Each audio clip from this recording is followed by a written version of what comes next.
Oh, yeah. I am awake and alive.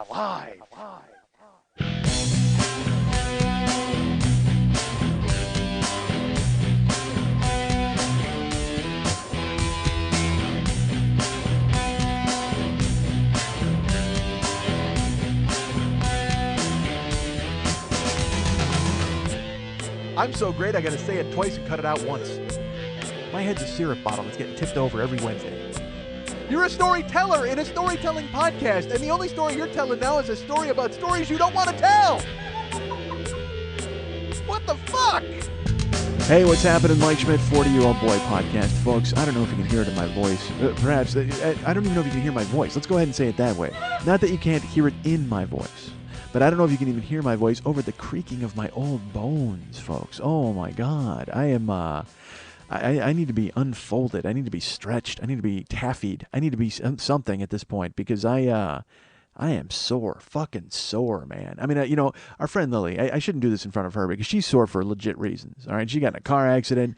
She busted up her leg, her fucking hip, her jaw. She's all fucked up. But me, I chose to be like this.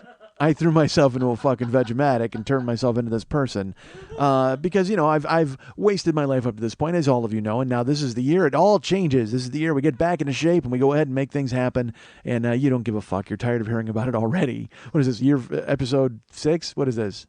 I don't know. Episode 4? Oh, no. Jesus Christ, folks. That's how quickly the year's going. I thought it was episode 6. I thought it was flying by. What is this, episode 41? No, it's episode 4. God damn it. All right.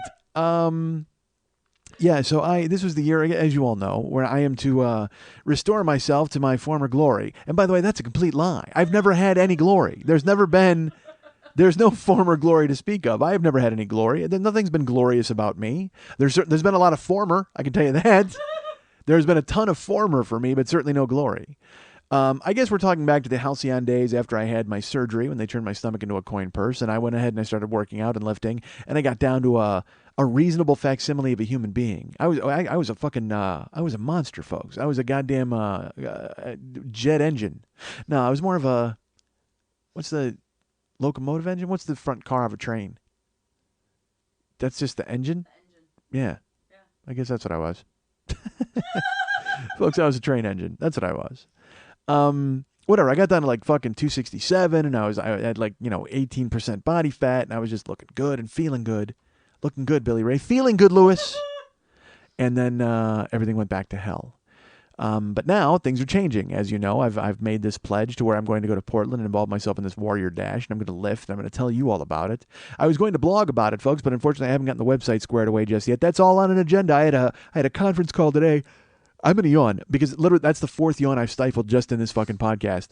I in 2 minutes, I hate this show so much. I've yawned 4 fucking times. I don't hate it. It's just, and how long have I been sitting here? For 45 minutes with you and not yawning at all?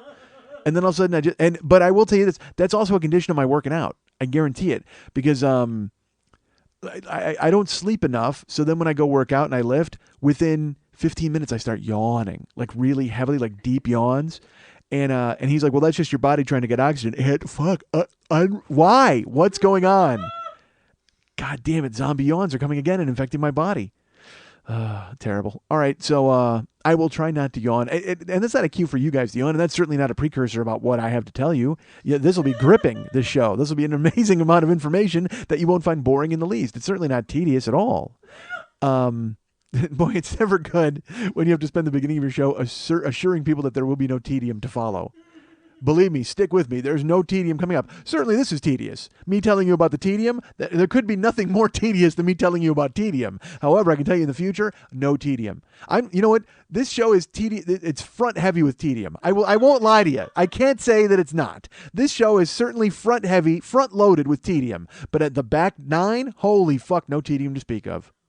Every yawn, all the tediousness, everything will be out the goddamn door. We'll sweep it out. I'll get a special zombie vacuum yawn broom, and I'll go ahead and suck them up and shoot them out. That's right, a zombie vacuum yawn broom. Because it's, that's actually probably wrong. It would be a zombie yawn vacuum broom. Because a zombie vacuum makes it sound like there's a zombie vacuum that's roaming around. And it wouldn't eat brains, right? Zombie vacuum? But it has to eat brain, because you know what? All zombies eat brains. I don't give a fuck if you're a dog or a monkey or a vacuum. Because you can't eat, what's it going to, lint? You can't go lint. That doesn't sound right. Brains. There you go. That's zombie talk. Fuck you, zombie vacuum, trying to go ahead and eat lint. And why would zombie vacuum eat lint? That's what regular vacuum eats. Regular vacuum eats lint. So zombie vacuum has to find something completely different to eat. Brains. See, there you go. All zombies, dog, monkey, cow, chicken, vacuum, all of them eat brains. Human zombie, brains. Do you know how badly I want an underground bunker? Oh my God, I want an underground bunker that I can live in and pretend that I'm hiding from zombies. And I will. I'll be in the store, and in my head I'm just like, man, all right, I should buy 1,000 D batteries just in case. You know what I mean, like that, just to have them around in case there's some sort of zombie apocalypse, and I need them to. I don't know. Here's something that's awesome. I have a zombie apocalypse tool in my car. I didn't even remember. I completely forgot all about it. I was in my car the other day sitting, and I had to pay my registration. So I went ahead and I stuck the sticker on my license plate, and then I had to go into my glove compartment, which I never go. I've opened the hood of my car. This is not even a joke. I've opened the hood of my car 4 times in 6 years. For me. I mean, technicians certainly have done it many more times than me, but I couldn't tell you fucking where the dipstick is. I don't know what my engine looks like. I don't know a fucking thing about my car. I know there's a lever you pull, and then a nice young Mexican lad tucks his head underneath the hood and fixes things. That's all I know. I got nothing to do with it. I don't know anything about it. I'm not a man. So I was in my car the other day sitting, and I had to go to my glove compartment, which I've opened about probably as much as I've opened my hood. It's got the manual in there, and that's it. I have mother fucker. That's I can't even tell you why that's happening, folks. Because I did okay for sleep today. Well, when I get 5.5 hours, I got 5.5 today. But worked out hard yesterday and then didn't sleep after. So, I mean, I didn't rest my body enough. Oh, Jesus fucking Christ. I'm not Slim Goodbody. You don't give a shit. You don't care. I'm not wearing a fucking unitard with all my organs on it. Actually, I am. Folks, I have to come clean. I'm not Slim Goodbody, but I am wearing a unitard with all of my organs on it. Just in case. Look, folks, you always tell you wear clean underwear in case there's an accident. I wear a unitard with all of my organs on it just in case I'm in some sort of car accident and the EMTs are incompetent. You never know. Hiring standards are slacking all over in every industry across the board. So if they hire some EMT who has no fucking idea that the hip bone's connected to the knee bone, I want to make sure he can see it clearly on my unitard, which I mentioned, by the way, has organs, not bones. Why would he see the hip bone and the knee bone? I need to buy a new unitard. I need to buy a more complex unitard. That's what I need. Holy shit. I hadn't thought about how incompetent these EMTs were. I only had them puzzled by organs, but these guys don't even know bones. We've just established that. They don't know anything about bones, for fuck's sake. So, here's my question to you folks. Do I stay with my unitard? All right, let me take it back. Do I go buy an entirely new unitard with all of my organs and bones on it? Or do I stay with my singular unitard that I wear now that has all of my organs on it and carry a cassette of that song that says the knee bone's connected to the shin bone? Now, that probably doesn't work because there's probably no cassette player in the ambulance, right? I think we can all agree on that. Although, with the standards they're slacking on in hiring, I mean, even the ambulances have probably skewered down. They're probably driving some 1978 van with a dragon on the side to go ahead and save people's lives. Holy shit. Maybe they have a cassette player. So that's my clear delineation right there. Do I buy a whole new unitard with organs and bones on it? Which, by the way, Mex painted for me. I asked him, I go, dude, do me a favor. And he's like, what? This is one of the reasons why we're behind on Kickstarter, folks. Because I said, I am very frightened about the upcoming EMT incompetence wave. He's like, I didn't hear about that. I go, trust me, it's coming. Do me a favor and draw me a unitard with a bunch of organs on it. And he said, done. Because that's what he does. When I say, hey, David Hernandez, do something, I snap my fingers. And then he scoffs and hangs up on me. But then I call him back and I sob, I cry. And he says, all right, maybe I can do that. But you know what's funny though is he's so good that usually I'll call him and I go, dude, do me a favor. And he's like, draw you a unitard with a bunch of your organs on it. I'm like, how the fuck did you know? He's like, because I could tell whenever I spoke to you that there was a quavering in your voice. Well, you yawned 4 or 5 times and I knew it meant that you were staying up nights worrying about the upcoming EMT incompetence wave. And he knew it. He knew that was coming. So we went ahead and we teamed up on a unitard. All right. So now do I get the unitard with bones and organs or do I go ahead with that cassette? Or do I go DVD or CD? Not DVD. What an 8-track? Holy shit. These guys, there's a real incompetence wave among the EMTs. All right, folks. So I don't know how I spiraled off into that. But I tell you what, vote on it. Send me an email. Tell me what I should do. I personally, I say I stick with my unitard now. I can't get a whole new unitard with bones on it. I can't be doing these people's jobs. You know what? EMTs, concentrate on the bones. That's it. I'll take care of the organs. I'm driving when it comes to organs. If I'm in an accident of some sort, just go ahead and pull open my shirt and there you go. You see a spleen, you see a heart, they're all looking at you. But the bones, you're fucking on your own. I'm sorry. I can't be expected to do everything for you folks. All right. Although right now I can tell you that none of my bones are connected to any of my bones because I am fucking hammered as I stretch my shoulder. That's a good idea too, stretch, because that won't make you yawn at all. God damn it. So, yesterday, folks, I returned to the gym. That's right. Finally, the Schmidt has come back to the gym. I showed up at Bally's to train with my friend Richard. Because it was May 1st, folks. You know me. I like symmetry. I like arbitrary deadlines. And it's like May 1st. And granted, it was a Tuesday. It should have been a Monday or a Sunday probably. But no, it was May 1st. That's good enough for me. 1 is the loneliest number, but it's also the number I want to start with, folks. So I'm in. Done. So I had scheduled with Richard for May 1st. And at 4 o'clock yesterday. So I went to the gym. And I was ready. Ready, folks, to start my workouts.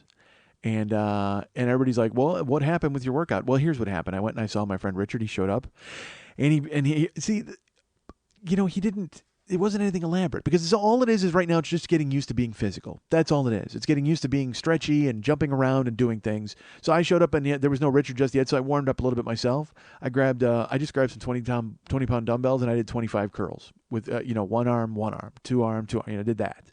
And then I went ahead and did some jumping jacks, did like 50 jumping jacks, and then did just some jumps. It's just anything to get the body blood flowing, whatever the fuck, anything that is not sitting in a goddamn wheelie chair. And then Richard came in, he's like, let's do this. And it was everything. It was, a ton of fucking dips and lunges and squats and jumps and fucking holding weights and, clean and jerks and pulls. And, this sounds like an orgy, quite frankly, but, but no, it was working out with Richard. And also you had to break that, fucking fat guy at the gym cherry again, where people kind of walk around and give you that weird look like, oh, he's trying, like that bullshit. Which is fine. I don't mind that. It's just I will say this, man. I showed up at the gym yesterday, in tow. I checked in. I went over and there was no Richard, so I had to warm up myself. I'm stretching my legs and doing the curls and I was so gripped with anger at myself and deja vu because I remember the first day I showed up the last time. And it had a happy ending because I worked out hard and I loved it. I met Richard. Everything was really great.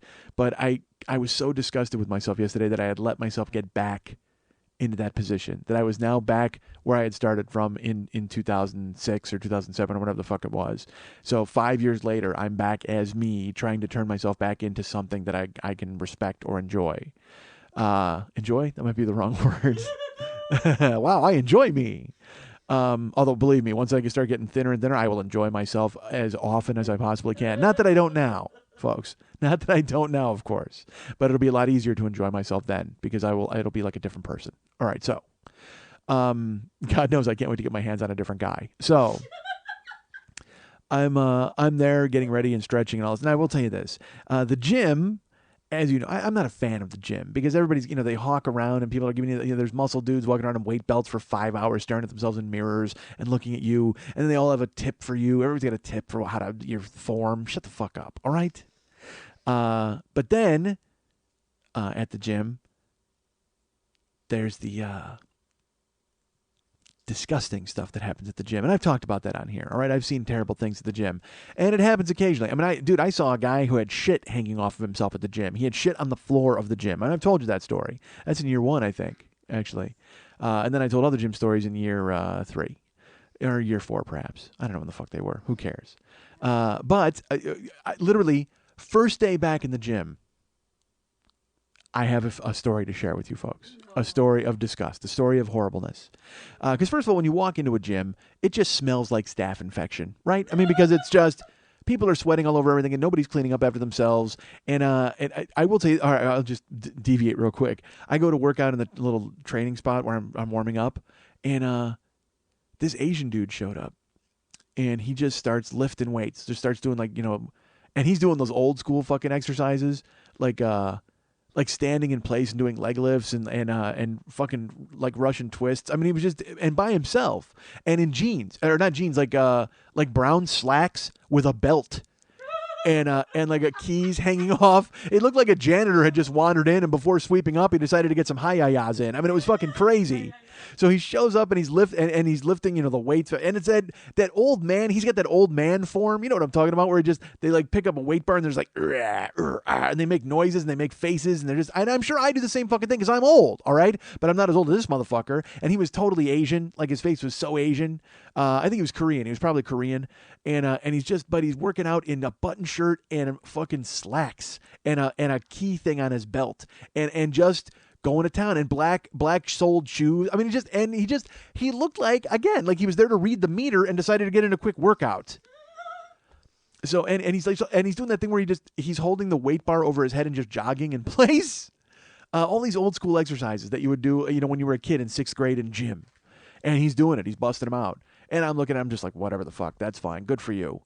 So I'm lifting, and then Richard shows up, and then Richard's putting me through my paces, and the Korean guy comes over, and he starts to talk to me and give me advice on how to work out. And he does not speak English. It's extremely, there's a term broken English. His English had been beaten into submission. I mean, it was shattered English. I mean, his English was just, there may have been a stray K at some point that I heard. I don't know, but whatever came flying out of his mouth, it sounded like if it was English, broken English or shattered English, it had to smash its way out of his mouth in a car accident. That's how destroyed it was. And he kept looking at me at first, but then he came up to me. And he wanted to talk. And I'm working out with Richard. I'm doing the stuff Richard's telling me to do, but this guy continues to come over and talk. And Richard's humoring him and being nice to him because Richard is really nice to everybody. But this man's trying to speak to me, and he had the worst English. Like, I couldn't understand it. The only words I could understand were coffee. He kept telling me I should drink coffee. And then he kept motioning to my midsection. He actually grabbed me, like, around the waist at one point. He grabbed me a couple times. And, what, you look like... Does that... It was because that's what they do. Because that's, why? Because that's what fucking people do at the gym. They think there's a license to tell you how to create a better you or how to take care of yourself. Muscle guys do it all the time. I know she's flipping it off, and you look like I should have punched that guy. That's the face you're making. I can't. Get your fucking hands off me, Asian dude. He was just an old dude. I mean, and he's wise beyond his years. And then he caught a fly in a chopstick, and he made me paint a fence. So, he's one of those dudes, you know what I mean? It's like I was waiting for fucking Cobra Kai to come, and he was going to fight them all off for me. Good. You never know when you need that guy in your corner. I can't look. You saw Karate Kid. You can't chase off an old Asian guy who's got interest in you because eventually I'm going to get jumped by a bunch of guys in skeleton costumes, and I'm going to have to get some training.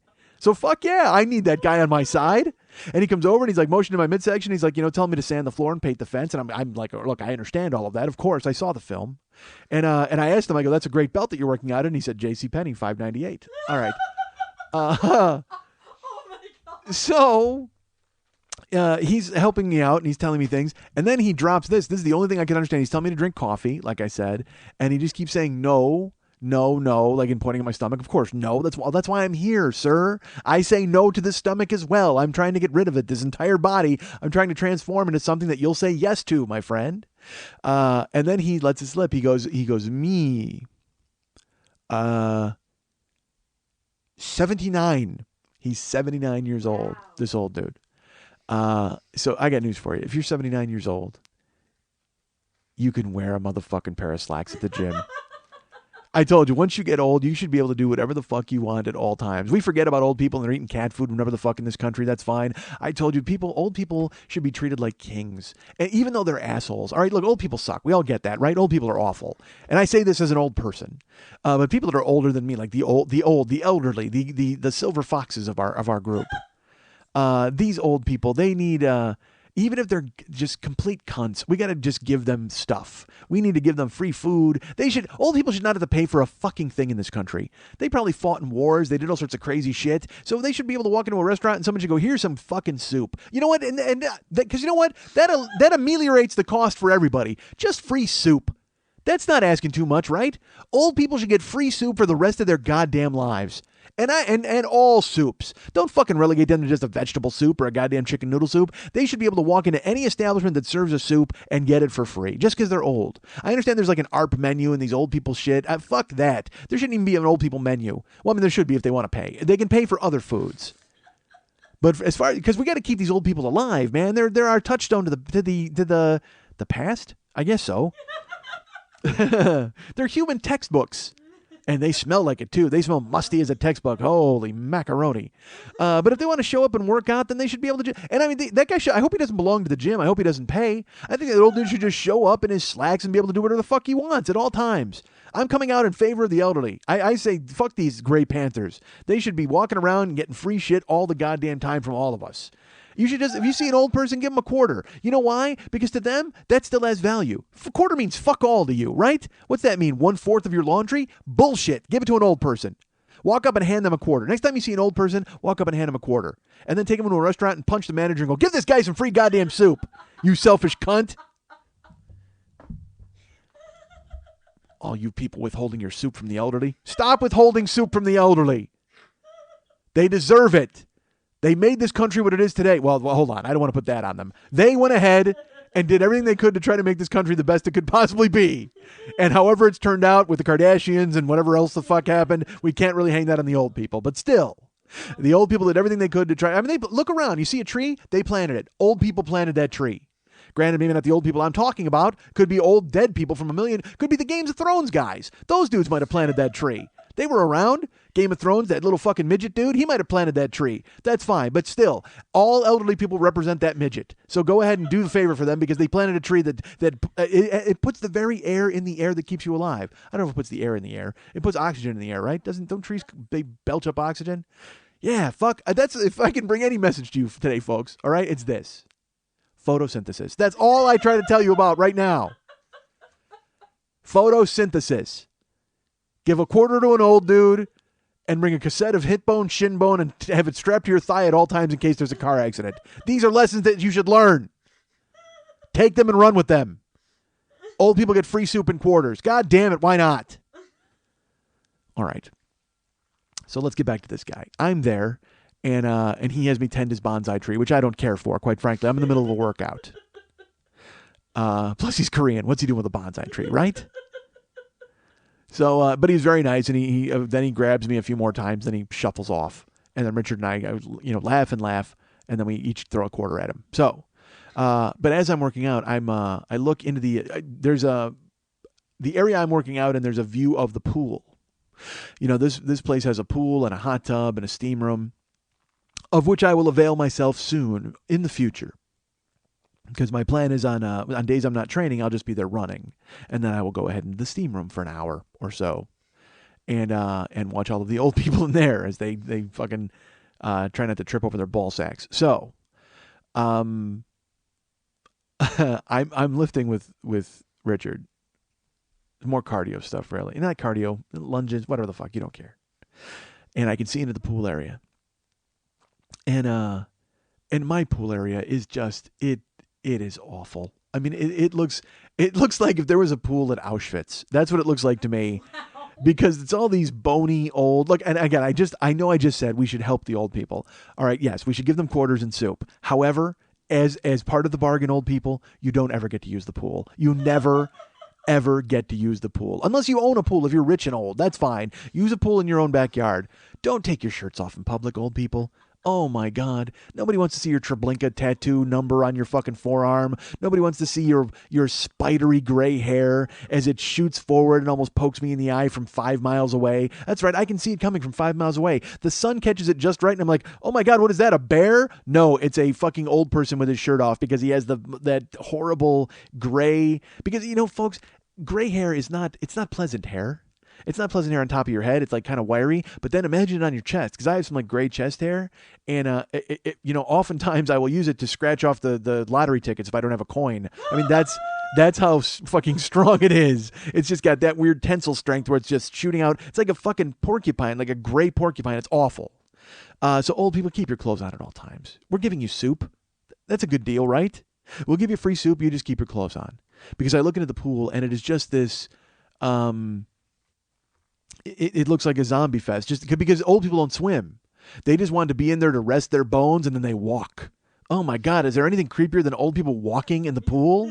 I mean, I guess that's some sort of exercise, or is it just, a nod to days gone by when it was so humid before weather was invented when they were growing up, and then they went ahead and had to walk through pea soup fog? I don't fucking know what it is. All I know is it's these, or you know what? I got to be honest with you. Half these people in the pool were Latin people. Maybe it's just reminding them how they got here. I have no idea. Maybe they're reminiscing about the trip they took to get to America. I don't know. That actually might be a class at my gym. Wading the Rio Grande. All right, so these people are just old and just walking. They're walking zombie style because they're walking slow. Old people don't move at a brisk pace. And in the pool, I see an old dude.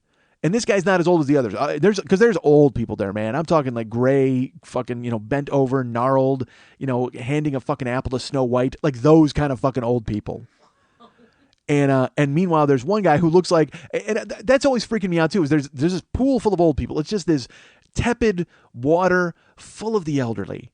And then there's one guy who's like 40. And I don't know if he's there because he wants to feel like young again, or he just wants to know that he can kick the shit out of everybody in the pool. I don't fucking know. But he's trying to lap swim, and he had really long hair, like Jack Sparrow kind of fucking pirate hair, like really, really long. And he's swimming, and as he's under the water, but I can see, I'm like, man, is he wearing a t-shirt? Because he's also swimming, but there's like a flash of white as he's swimming. But I can clearly see like his horrible, gnarly upper body, but I see white too. And I'm like, what the fuck is that? So he swims a lap, and I'm still working out. And then I see him again, and he swims a lap. And then he stops, and he stands up, and he does that thing, where you run your hand through your Jack Sparrow mop. And as he stands up, he brings his hair out. He pulls it to the side and brings it out like a lady. And then he turns around, and I know why I'm seeing white. He's got a bandage on his back. That's like, it's got to be 8x8.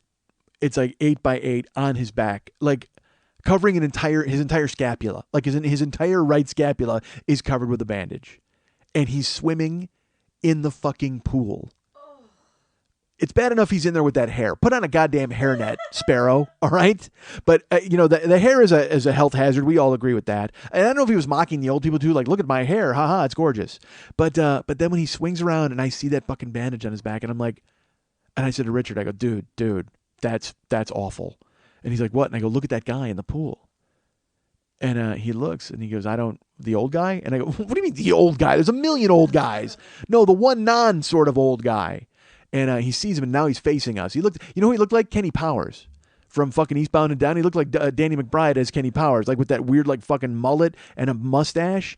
And Richard's like, yeah, so? I go, dude, he's got like a huge bandage on his back. He goes, what do you mean? I go, it's just this weird, like a fucking, and then the guy goes and slides to the end. He swims over, and he climbs out of the pool. And as he climbs out, he reaches back, and he peels the bandage off. And he's got like a huge red wound on his back. Like, it looked like he'd been scraped on asphalt. Like, where his skin is gone. And it's discolored. It's a wound. It's not a scab. He has an open wound, and he's swimming in the motherfucking pool. And Richard sees him as he's walking away, and he goes, oh yeah, Big Mike, that's not good. And I'm like, yeah, no kidding. So he goes over to the front desk to tell them to go tell that guy, I guess, that he can't go in the pool anymore. But I got news for you. That guy knows what he's done to the pool. So he will never go into the pool again because he doesn't want to go into the pool anymore because he knows that he has just dragged his open wound through the pool. And meanwhile, I kept looking into the pool, and there's the old people just like walking around slowly. And I'm like, yes, of course they're walking slowly. They all caught fucking airborne influenza from this guy in his open wound. His staph infection, they've got like the staphylococcus, and it's eating the inside of their goddamn brains. This guy just dropped a fucking zombie virus into the pool. That guy's patient zero. What the fuck? Get out of the pool, patient zero. With your god. And I love the fact that he had that open wound, and he thought sticking a goddamn bandage on it would be enough for him to get in a couple of laps. Hey, why not? I'll just go ahead and cover it up with a goddamn Band-Aid. He might as well just scotch taped it. He might as well have just said, no, don't look at my back. That would have been just as much protection as the bandage. Hey, nobody look at my back. God damn it. So I told Richard, I go, what do you do? Do you just fucking boil the pool now? How does that work? And he's like, well, yeah, they're going to go in there and they're going to tell the people. So yeah, they closed the pool and they go to clean the pool. So at least they did that. I will say that. At least my gym closed the pool to clean it or whatever the fuck. But man, and it was so funny. Then they're telling old people, like, you got to get out of the pool. And the old people are fighting with them. Like, why? I'm here, because I'm walking laps and remembering the Charleston, whatever the fuck they got going on. I can't get out now. I'm remembering the glory days of radio. What do you mean get out of the pool? I have to meet the coyote in his van in 4 miles. Come on, calm down. Here's a quarter. Get some soup. A Kickstarter reward. You're listening to The 40-Year-Old Boy, and coming up later, the day the Indians killed Danny Nagy. A look back at one of this nation's darkest moments. Often, the simplest of mistakes can bring about tragedy. Chief Staring Bison remembers. I will never forget the day the crow flew strong, and the Danny Nagy appeared. He stepped into the sacred circle, wearing Chuck Taylors. This angered the horse god, Nahi! It was then written on the 4 winds, the Danny Nagy must die. The day the Indians killed Danny Nagy. One not to miss on the Mike Schmidt Podcasting Network. This is our way. I'm old, folks. Old. I've often said it's fun to start working out again because then you remember you have muscles in places that you forgot you had muscles, like pectoral muscles. I wish I was not being reminded of my back muscles right now because my lower back is fucked. Because I did a ton of core stuff yesterday, like planking, and then I had the Bozu ball over my head, like laying flat on my back, and then you got to kick your legs up and bring the ball up to meet it with your arms. And sitting I'm in the wheelie chair now. It's that thing where I was sore yesterday. I got back from the gym because after I worked out, and after they boiled the pool, I worked out and I finished, and then I ran just over a mile. I went on the treadmill because that's the plan now. Is I will be, every day I'll be hitting the treadmill, but only training 2 or 3 times a week. But after I got off the treadmill, I was like, that's vegetable. It felt amazing because you feel so great because you're back underway. You've made the effort and you're like, yes, yeah, that's exactly what the fuck I should be doing. But then you get home and I'm like kind of a vegetable and you're like, you can't move. And I got sore as the day went. I was like my quads are real sore, like right above my knees and right in the fucking top of the quads. That's my favorite show from England back in the day. Dick Clark, actually he stole the American Bandstand format from Top of the Quads. So yeah, man, I'm here now and I'm sitting in this chair and it's fucking my back up. Jesus, I'm in pain. All right, I wish I wasn't. All right, you don't care. So I'm trying to stretch. We just had a break, and then we sat here for. It's so funny. Here's how uncomfortable I am. We took a break, and then I sat here and talked for 40 minutes with Lily, which is fine. I enjoy visiting with my friend Lily, but I'm stretching and I'm trying to lean, and it's just I'm sore. All right. And I knew I would be. It's always worse the next day because afterwards last night I was sore, but then you go to bed and you're not moving, and then you wake up and you're like, oh wow. You feel like fucking Private Pile after Full Metal Jacket when they came up with the pillowcases full of soap and they beat the shit out of them. That's what my whole body feels like. Somehow, in the middle of the night, a bunch of dudes took a blanket, pinned me to the bed, and beat the shit out of me with pillowcases full of soap. And you can even see like even the spleen on my unitard is bruised. That's funny. All right, so I'm my back hurts. That's all. That was a long, fancy way. Not fancy. It wasn't fancy at all, but it's a long way of telling you that my back hurts. Hey, if you have a Kickstarter reward coming, I think I may have mentioned this earlier in the show, but I'll mention it now officially. You will be done. You will have all of your Kickstarter rewards by the end of the week, unless you are in Boston. If you have Boston shirts coming, you will either get them once the shirts arrive, or I will bring them to Boston. I know there's a couple of people meeting me in Boston for their packages. But if you're from any of the other cities, by the end of this week, you should have everything. I have to go to the post office in the next couple of days and get my passport for the Toronto trip. And then I also have to send off a bunch of stuff to people, including our friend Sarah Newton in Australia. I can't even imagine what that's going to cost. I have no idea what that's going to cost. Because here's the thing. My wife, she's very nice. She helps me out it helps me out. Bullshit. She does it. She packages everything. I don't know a fucking thing about it. I mean, I sign stuff and I get it together, but then she's really cool. She makes labels and helps me. So she went and grabbed all these boxes from the post office, and then we packed a bunch of stuff in, and then I go to bring it and mail them, but they're priority mail boxes. They're priority boxes. So I get to the front counter, and the guy looks at me and goes, "It's $34." And I'm like, "Wow, that seems high." I go, "I didn't need it overnight or anything." He's like, "Well, no, you're sending it priority mail, because once it's in the priority box, it's being sent priority mail." So I went, "Okay." So I sent off some package to England for $34.65, and then those other ones. So and something to Finland too, which was expensive, in Canada. Yeah, it's like, and it's funny. I put in the Kickstarter thing, international shipping rates will apply, but that's fucking retarded. I mean, people gave money. I can't call them. Who am I going to do? Call them back and send them an email? You owe me $9. You can't. No, you can't. After the fact, once a transaction is finished, it's finished. You're done. And believe me, I will have an example of that later in the show. So, but it's so funny. But Karen helps. But then, like, I ask her, folks, I love my wife. All right. But like, this final round of stuff that I have to ship, I have this thing to Australia, and I'm like, I need a box. Like, I can't send a priority. It's gonna be $90. I don't know what the fuck there. And so I said to her, I was like, do me a favor, can you get me a box and then also make the labels? She's like, yeah, I can do it. And this is 4 days ago. So now we got to send the stuff. Like, I wanted to send it tomorrow morning, and she's like, "Oh, okay." I go, "Well, could you go to the post office and just grab customs forms for a few of these, because there's stuff to England. Our friend Carl Shaw in England has something coming." And she's like, "Okay, yeah." And I go, "And you already got the box, right, for the Australia thing?" She's, "Oh, I got to grab a box." I go, "Yeah, you didn't get a box?" She says, "No." And I said, "Oh." I go, "Do me a favor, just I have to ship this thing to Australia. I can't ship it in a priority mail box." And she goes, "No problem, I can do it." I said, "All right." She goes, "Yeah, I'll get a box, but wait a minute. What if we went ahead and here's what I could do. Here's a plan. What if I took the priority mailbox and I reversed it?" I said, "I don't even know what that means." She goes, "Well, if you turn it inside out, it doesn't say priority." I go, "Wait a minute. You're going to deconstruct the box and rebuild it? Why don't you drive a block to the goddamn dollar store and get a fucking box? You love going there. Get a box."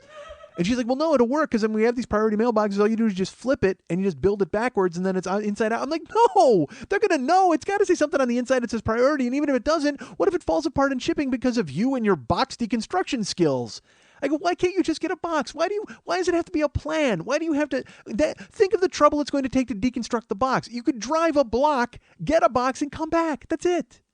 And so I was busting her balls. I'm just like, what other plans? It's funny that you wanted to ship this to Australia, and I understand. What if? Here's the thing. What if instead of that, what if I tied a pork chop to it and I threw it outside and I hoped that a dog came and grabbed it and ran with it all the way to Australia? Do you think that would be a good plan, Michael? Because then I wouldn't have to leave the house at all. I think that's exactly my goal. As far as getting Sarah Newton her package, sure, I hope it happens. But my goal is to never leave the fucking house and do anything you want me to do. Is that possible? Could we do that? Here's a good idea. What if I went ahead and I called Sarah Newton and I got her information and I bought her a plane ticket from Australia via the internet and with a telephone and a computer, and she grabbed and she flew to our house and I handed her the package. Do you think that would work better? Because then I wouldn't have to go get a box. God damn it, go get a box. Quit coming up with these elaborate plans to keep yourself in the house from getting a goddamn box. And look, I recognize she doesn't work for me. All right, she's not my assistant. But she's the one who steps up and she's like, "I know how to do all that and I can do all that." And then she's got these fucking, it's like, dude, just go get a box. Get a fucking box. I never thought I would have to chase my wife out of the house to buy something. That's her whole deal.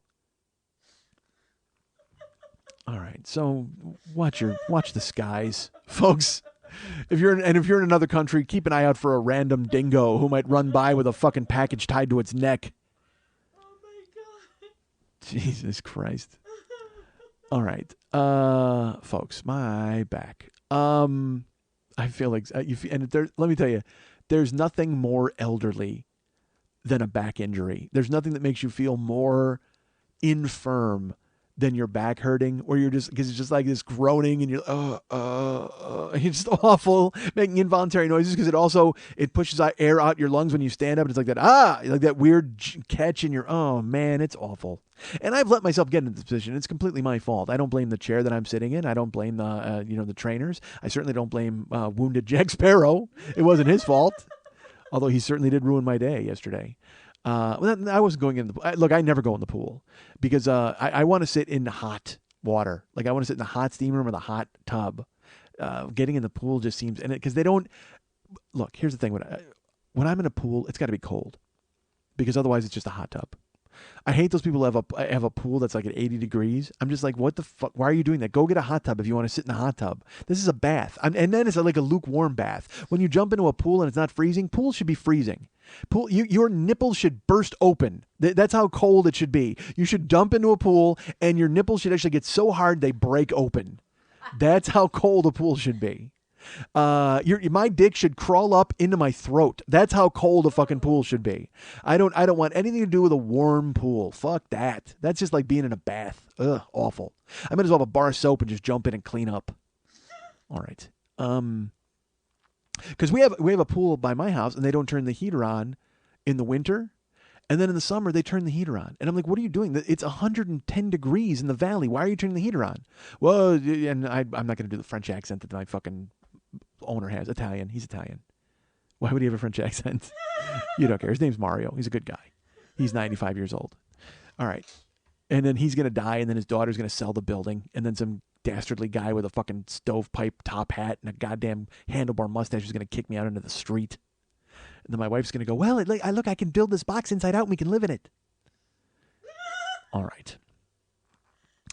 Folks, last week, I did a show on Tuesday because Wednesday, was on a plane to Cleveland, Ohio to perform for people in Cleveland, Ohio.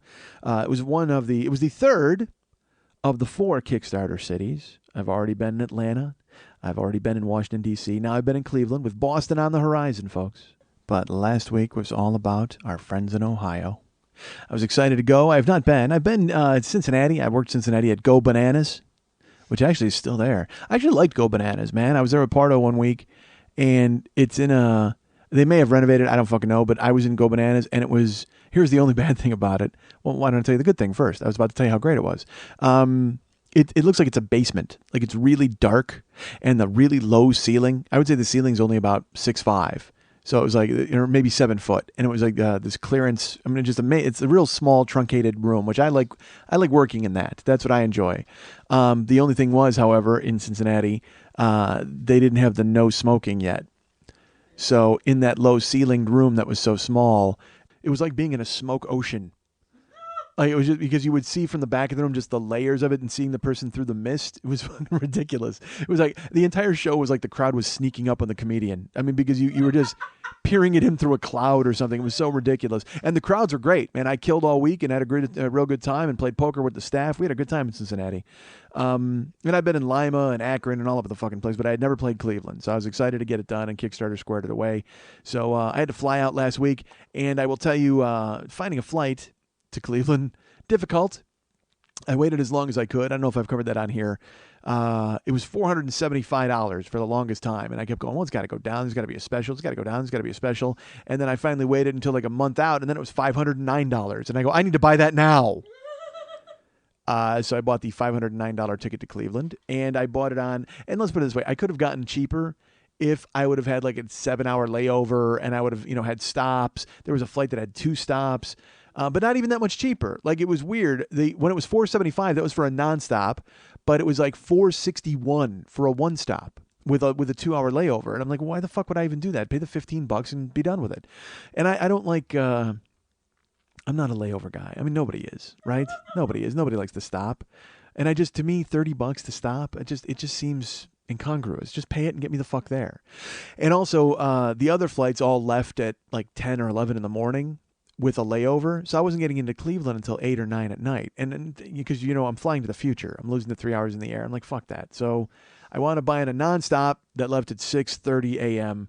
So I got to fucking Cleveland at 1:40. So I was like, yeah, good. So I got all of Wednesday to fuck around with, and it's Kickstarter. I will say this was the one city where I was not claimed, because our friend Joel had me in Washington D.C.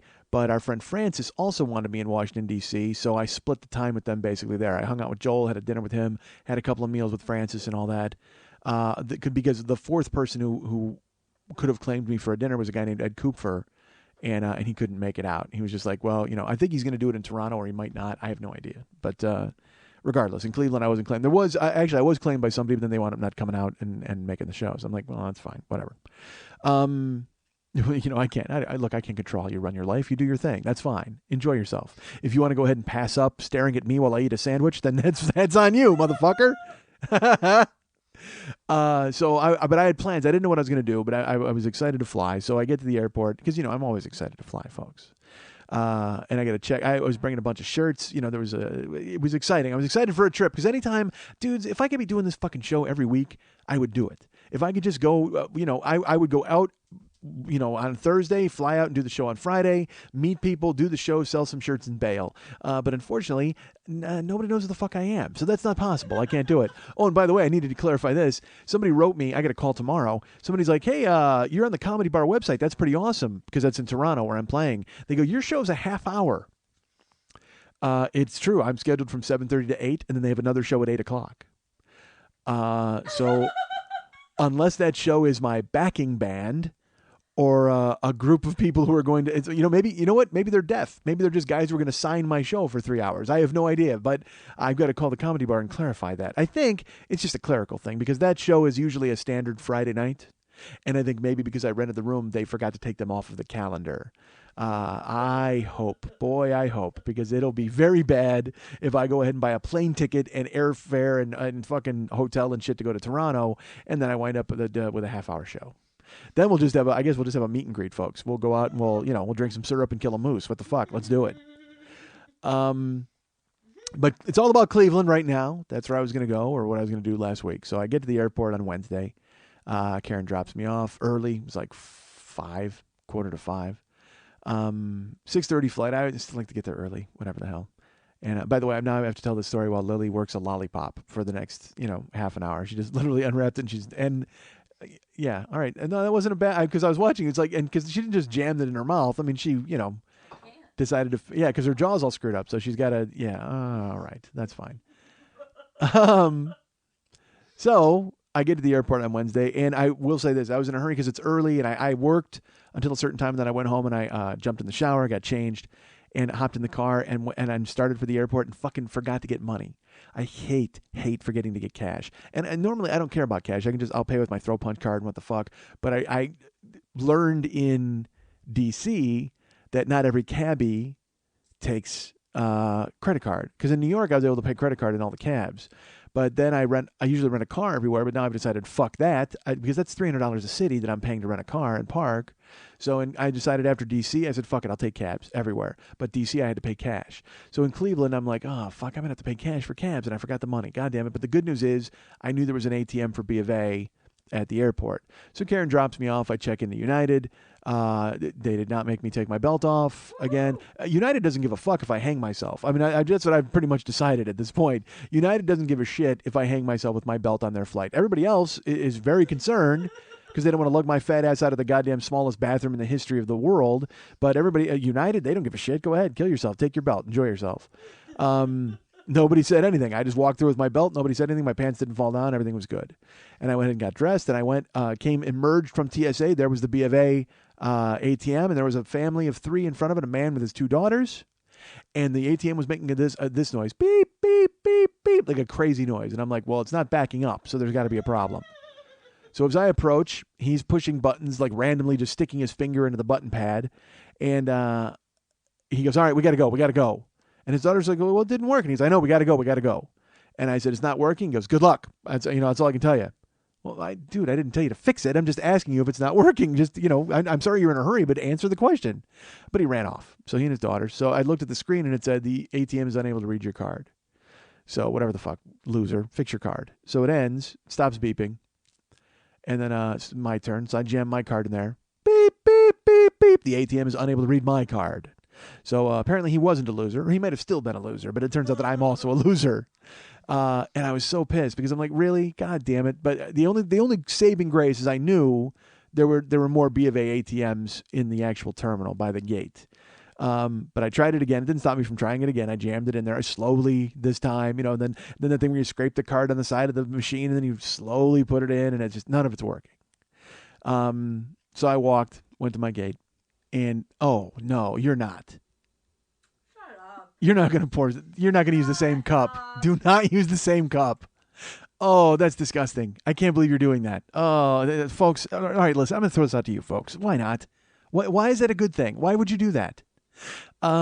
She's drinking water. Our friend Lily, she's good, and she's again working a blow pop, which is good for her. But she had water with it, which is she's drinking water, and she just dumped out the water, and she stood up and she got soda out of the fridge and poured it in the same glass that she had water in. Like she didn't switch it out. She's still using the water cup. Oh my God, that's awful. Ruined.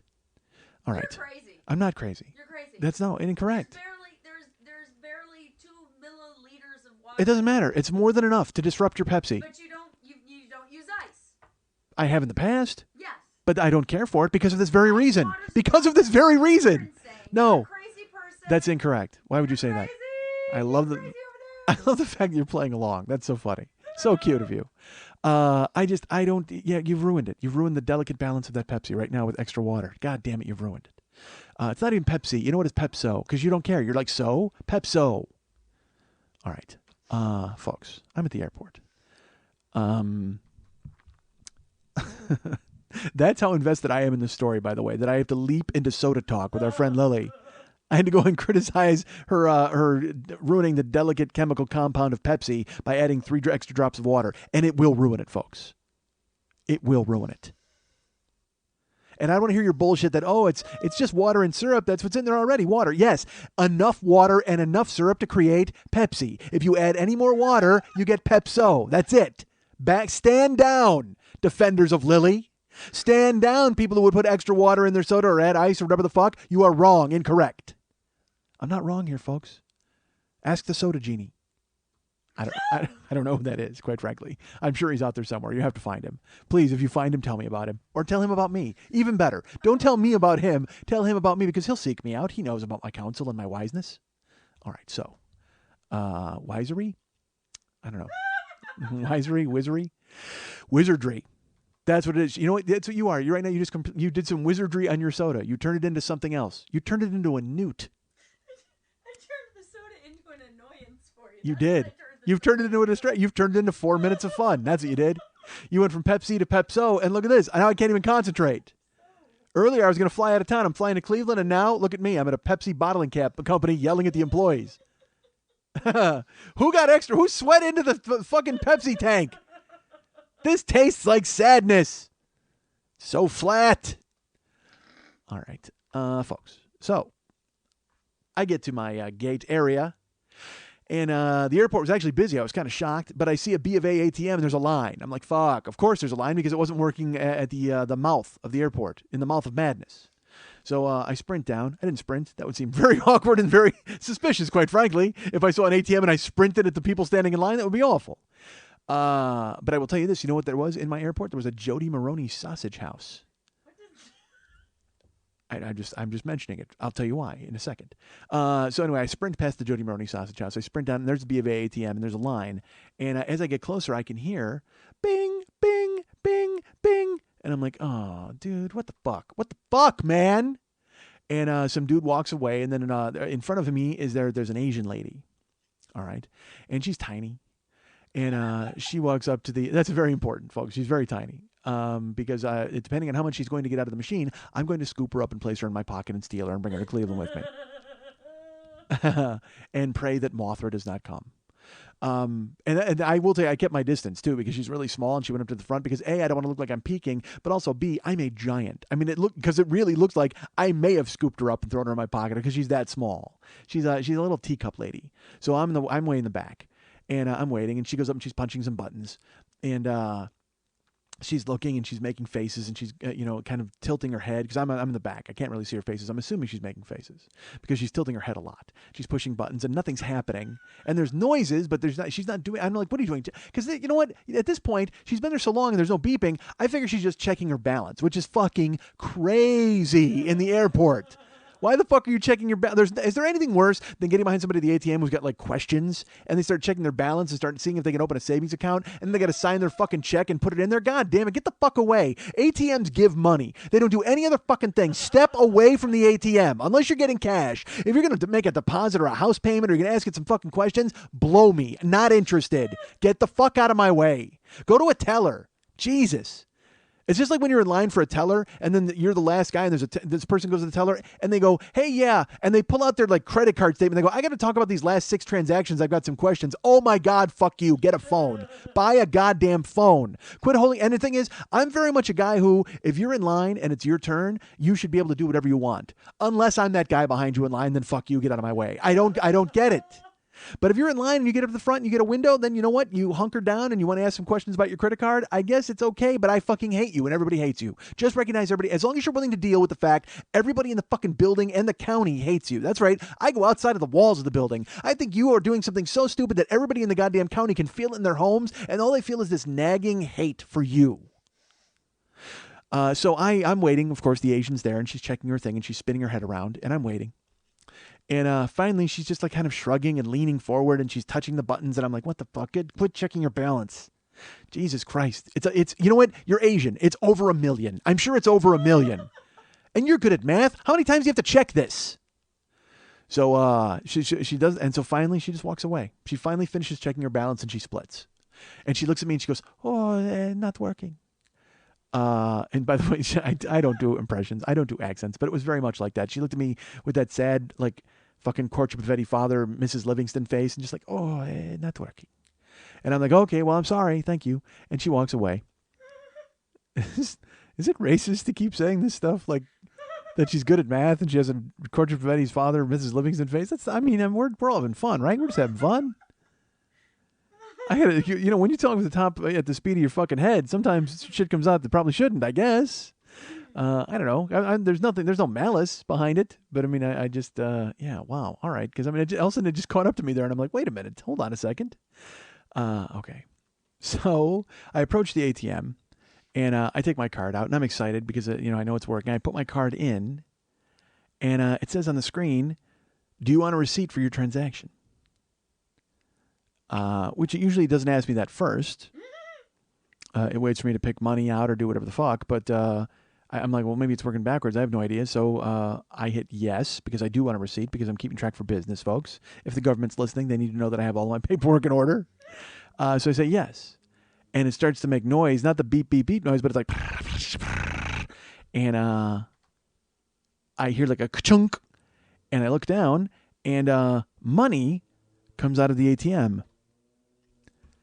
And also, it says right on the screen, it says, "Please take your money and your receipt." And so it all comes up on the thing, and I'm looking, and it's money and a receipt. And it dawns on me that she was pushing a ton of buttons. That the Asian lady who was ahead of me. She must have not known how to work the ATM somehow, and she just was frustrated she wasn't getting what she wanted. And this explains why my card didn't go all the way in when I went to put it in. Because it said, I went to put my card in and it said, "Do you want a receipt?" And I was like, well, what the fuck? Her card comes out of the machine. So it's her card and the receipt. And look, part of me wanted to just grab the money. All right, I'm not going to lie to you.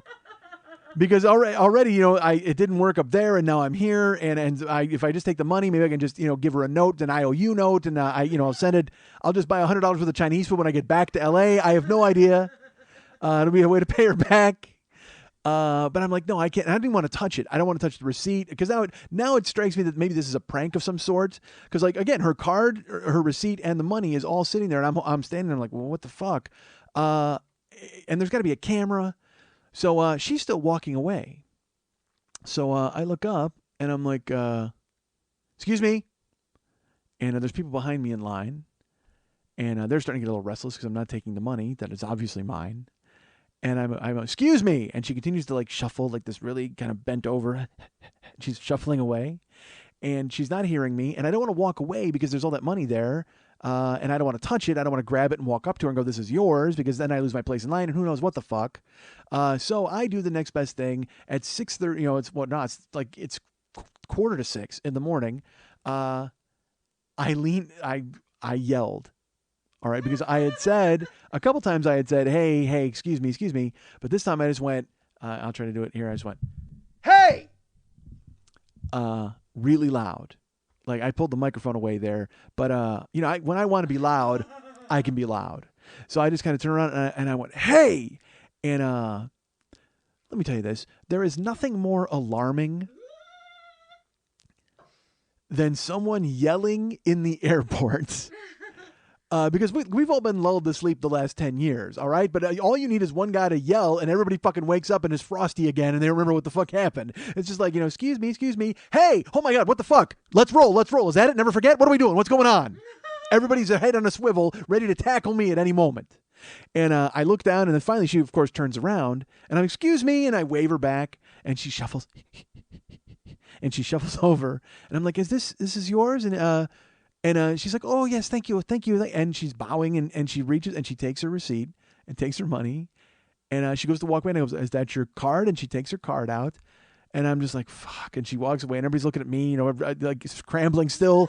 The NORAD is still at DEFCON 2, and they're trying to figure out what's going on with the people yelling in the airport.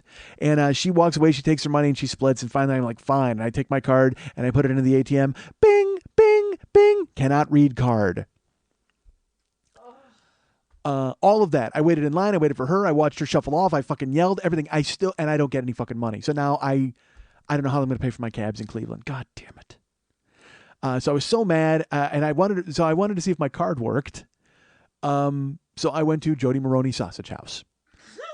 And I bought a giant burrito. Even though my plane was boarding in like 5 minutes, I bought a breakfast burrito, with Jody Maroney sausage and eggs and fucking all that. And they said potatoes. You know what? Fuck you, Jody Maroney, because it said it had potatoes in the burrito. It was like an extra 25 cents or whatever. I'm like, yeah, I love potatoes in a breakfast burrito. It was French fries. Like they cooked French fries and throw them in the goddamn burrito. I was furious. Although I will tell you, it was fucking delicious. Like it tasted really good. I wish it didn't, but it did. And so I got that burrito and I went out to the boarding and I opened it up and I took one bite and then they called my zone number. So I had to get on the plane with the burritos. I had to be that asshole, the guy that I hate, the guy who comes out of the plane with food and ruins it for everybody. So I kept it under wraps as much as I could. And then I sat down, and I was waiting for, of course, the people to come sit next to me. And a guy sat down and he plopped next to me. And I apologized immediately. I'm like, look, I have a burrito. It's going to be awful. And he's like, that's okay. I'm sure it's not a problem. And I go, all right, well, I hate the guy who brings food on a plane. And so I unwrapped it and I wolfed it. I think I ate this burrito in 5 bites. I just cleared through it because I just wanted to get it out of the way so it didn't stink up the plane. Instead, I would much rather it ruined my insides.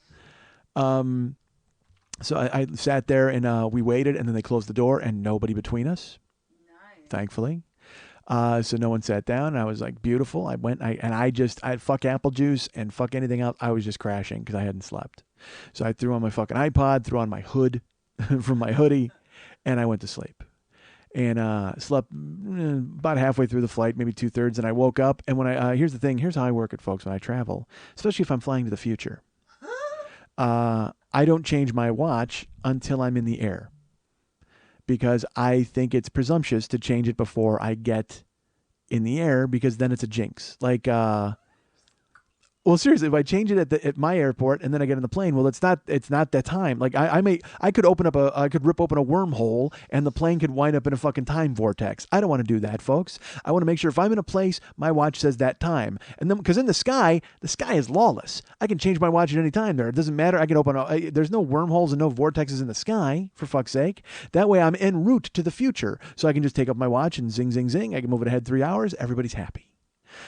Because then when we land, I will be in the future and my watch will be there ahead of me. It'll be there, right there waiting for me. Whereas if I were to change if I'm in LA and I change it to the future, that's not good. I'm still in LA. I'm not in the future yet. Whatever. You don't care. So I wake up groggily and I take my watch off and I set it and I go back to sleep. And we land in Cleveland, smooth flight, nothing happens. I get off and I realize that I'm going to have to hit an ATM in the Cleveland airport because I need money for cabs. Certainly at least a cab to the hotel.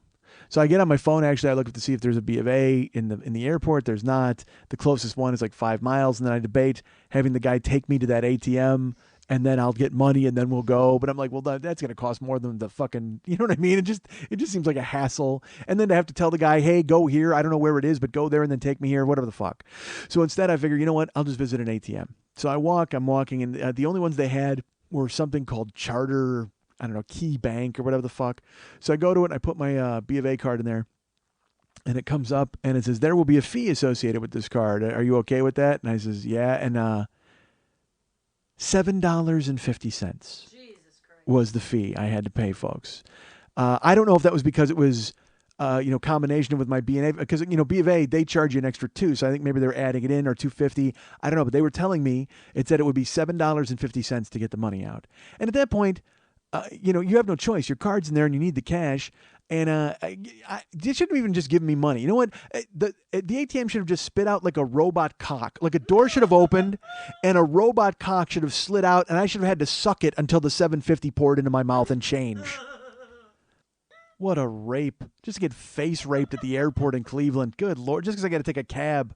I should have stolen that old lady's money. So I get my money out, get $100. That's right, folks. I got $100. I keep walking, get to the end of the airport, and no moving walkways in the Cleveland airport either, which is fine, except I'm fat. But that's okay. It was a big welcome to working out for me. So I walk through, and I go down and get my bag, and there's a cab house, and then I'm like, well, should I rent a car? I always get that pang about how I should maybe rent a car, so I actually picked up the phone in the airport to see how much it would be to rent a car. The guy's like, well, we can get you a nice midsize at $310. And I said, enjoy yourself. I'm going to take a cab. Click. And there was a cab, a hut. So I walk over to it. There's a little woman there behind in a little house. And I said, hey, I need a cab. She goes, where are you going? I said, I'm going to the Radisson Gateway. She said, great. She punches it up and she hands me a ticket. And I said, well, what's this for? And she goes, well, give it to the driver. I go, do I pay him or you? She goes, nope, cash or credit card. You can pay him in the cab. Credit card. They take them. Ha-ha. Awesome. So I just blew that robot cock for nothing.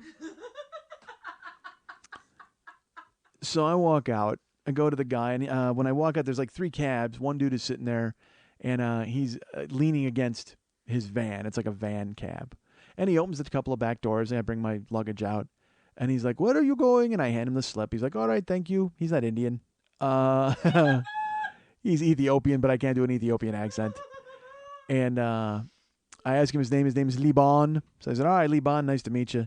And he opens up the doors and he grabs my, I go, I can put the luggage in. He goes, no, it's no problem. I got it. So he goes to bend over and grab my suitcase, because I have a big suitcase that has a bunch of shirts and whatever.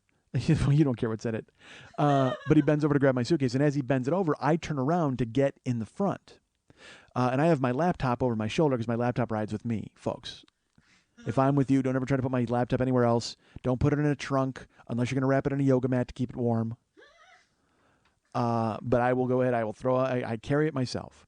So he bends down and I turn on a heel to go and get in the car, and my laptop's on my shoulder and it swings and it hits him right in the face. Hits him right in the forehead. I'm assuming that's where it hit him. I didn't see. All I know is I felt it and I heard like a bonk, like I heard a noise, and I felt it hit something. And I turn around and he's like, oh, and he collapses. He falls on the ground. Oh And the other cab driver, one of them, he comes rushing over, and I rush over, and I'm like, oh, my God, are you okay? And he's like, oh. And he's literally laying down on the sidewalk and the curb, holding his head with his head in his hands. Oh. And I'm like, what? Dude, are you okay? And I'm trying not to laugh, of course. But it's fucking hilarious. I mean, obviously he zigged when I zagged, and he just got blasted in the head with my laptop. And it wasn't like I wasn't running. I didn't throw it. I didn't, I didn't throw a hip toss into it. It just swung, and it just happened to catch him right in the face. And he went down like he'd been fucking murdered. And he's laying there moaning, oh. And after about a minute of him lying there moaning and not being able to get his bearings, in my head, I go, wait, I'm going to get sued. I mean, I'm probably going to get... do they sue people in Ethiopia? I don't know. I might have to give them a goat. What the fuck? But he's laying there, and they're tending to him. They're actually, like, tending, and they're like, do we need to call a doctor? Are you okay? And he's like, oh, and he sits up, finally. He was laying down, and now he sits up. And he's got his head in his hands. He's like, oh. oh. And he looks up, and he had tears in his eyes because his eyes teared because I guess it hit him in the nose or whatever. And he's got an egg like forming above his eye, not a little, more of a ping pong ball, like a little. I don't know. It's a bump. He's got a pretty good bump. And I'm like, wow. I go, Jesus, are you all right, Liban? And he's like, yes. Oh, yeah. I did not realize I went the wrong way and I got hit in the head. Oh, what was it? And I go, I don't know. He's like, what? I go, I think maybe my computer or something. It might have been my computer. He's like, oh, yeah. All right. And I go, all right, well, and I look at the other cab guy, because now it's been 5 minutes, and I got to get to my hotel, folks, quite frankly. So I go to the other cab guy, and I go, well, you want to take me to the city? Yeah. I go, Liban, you got the ticket? We'll give it to him, and you go and recuperate? He's like, no, it's okay. I will take you still. And, look, good for you, Liban. You want to go ahead and do your duty and do your job, but fuck that. You got to drive me into the city, and you got a concussion, obviously. I don't know if I want to climb into your van at this point. And I don't even know why the laptop wounded him so much. He's from Ethiopia. I'm sure he caught a machete in the head at some point in his life. But no, yes, I know it's Rwanda. Shut up. I was going to make a Tutsi joke, and I'm like, someone's going to yell. It was the Hutsis. It was the Hutsis and the Tutsis. They stormed into Ethiopia and tried to take a cab, and they hit him in the head with a machete. So, because he drives a cab there too. Why not? Why wouldn't he? So he stands up and he's like, oh, and he falls. He stands up and then he falls to the ground. Like his knees give and he actually falls back down. And I'm like, dude, you got to just get help. Sit here. And I look at the other guy. Are you going to take me to the city? Because I just want to get the fuck out of there. I want to get to my hotel, but I also want to get away from the guy who I mortally wounded just in case he realizes he's in America and he can take everything that I own. Because I'm sure a lawyer's going to walk out of there at any second now and hand him a goddamn business card. And he's sitting there. He's like, oh, and he goes, no, I am fine. Hey, 1 second. And the other guy grabs him some water, and he actually pours water on his face like a boxer. And then he drinks water, and then he stands up, and he's like, oh, I am all right. I am all right. And I go, well, you know what? I'll go ahead and put the bag in the van then. And he's like, okay. So I did. I fucking threw my own suitcase in. And I didn't want to insult him and go, dude, I don't trust you. So I got in the van to let him take me to Cleveland. And I climbed in and he was okay. He was fine. He was much, much better. We talked a little bit about Ethiopia and himself and how his head was. And we're driving to and time has been gone by. So I check my watch and I see my wrist. And then I shake my wrist and I realize I don't have a watch anymore. When I was on the plane in my half asleep stupor and I took it off and I turned my watch to the future, apparently my watch slipped into the wormhole time vortex that I said didn't exist in the sky and fucking disappeared. I left my watch on the plane.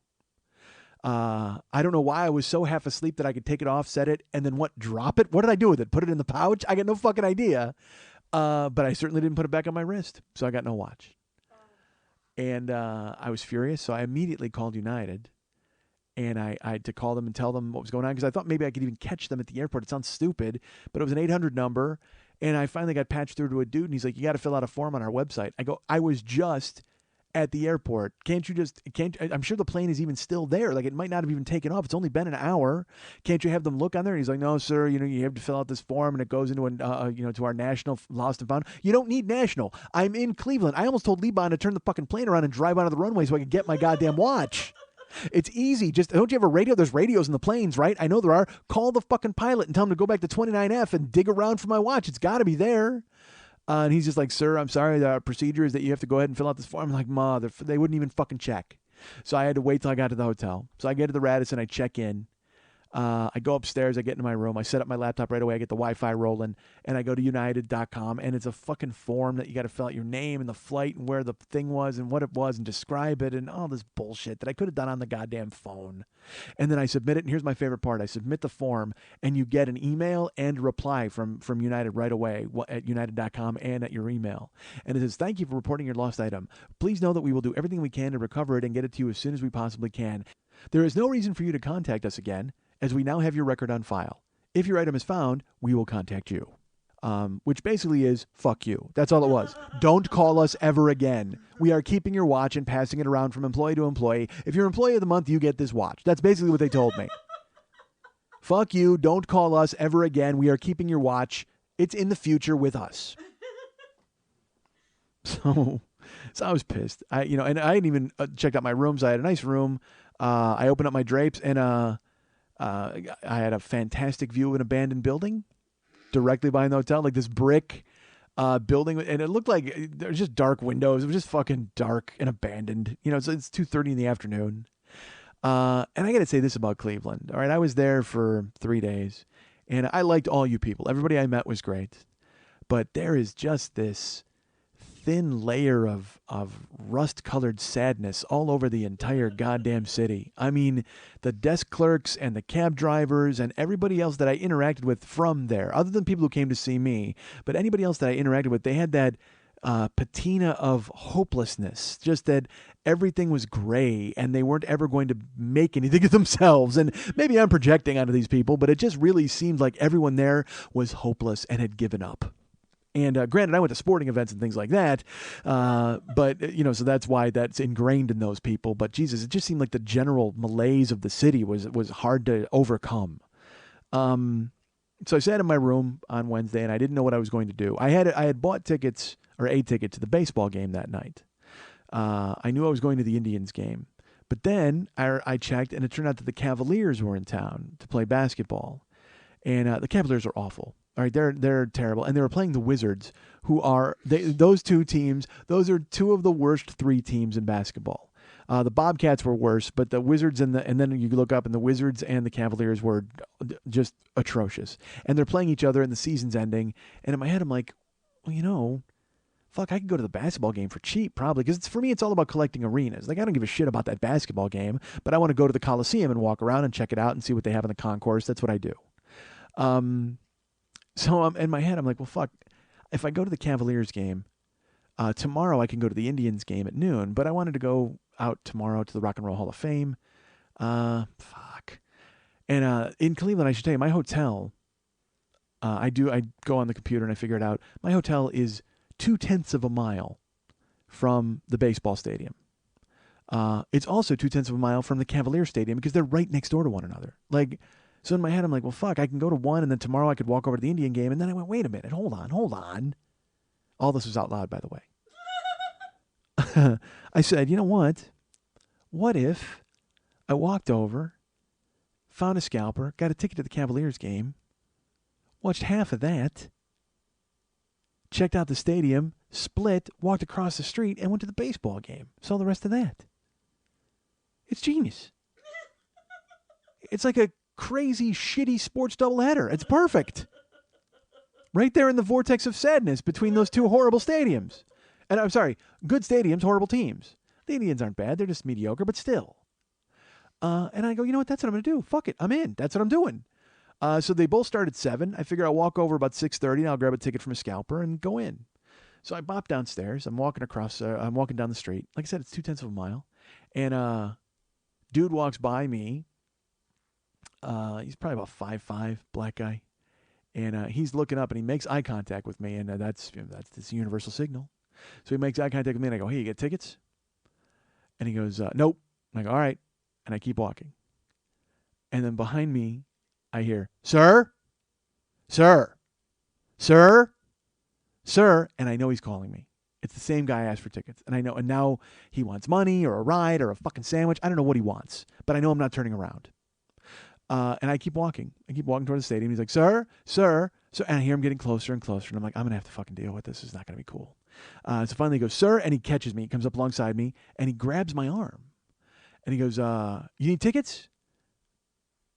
What part of you got tickets did you not understand, my friend? And because I'll tell you what I understood? No. I completely understood the word no and kept walking. Our business is concluded. And he's just like, no, if you need tickets, I can get you tickets. Let's go. Follow me. And it's never good in the city when someone grabs your arm and is going, follow me. And they're pulling you in a direction away from where you're going. So I'm like, all right. No, I'm fine. I go, I'm good. I'm just going to go over here. And he goes, no, I can get you a ticket. I go, no, I'm good. And he's like, no, follow me. And we're walking up the street and the Coliseum is right there. It's directly across the street, but he takes me to make a right-hand turn and the Coliseum is clearly left. And I go, no, I'm fine. I'll go over here. I'll find somebody else. He goes, no, look. And where he was taking me was like the Scalper Mall. I look over, I just see there's like probably 20 black guys there, and it's almost like they almost have a podium set up, and they're going 25, do I hear 25, 25, do I hear 30? I mean, it's like the most blatant scalping I've ever seen in a public place. And it's just a bunch of Kangol and fucking, newsboy hats, and all these dudes look like Biggie Smalls, and they all are holding up fan tickets. So he brings me across the street, and there's a bunch of people around, and he walks up, and another dude walks up to him, and he goes, "Hey, my man needs a ticket. My man needs a ticket."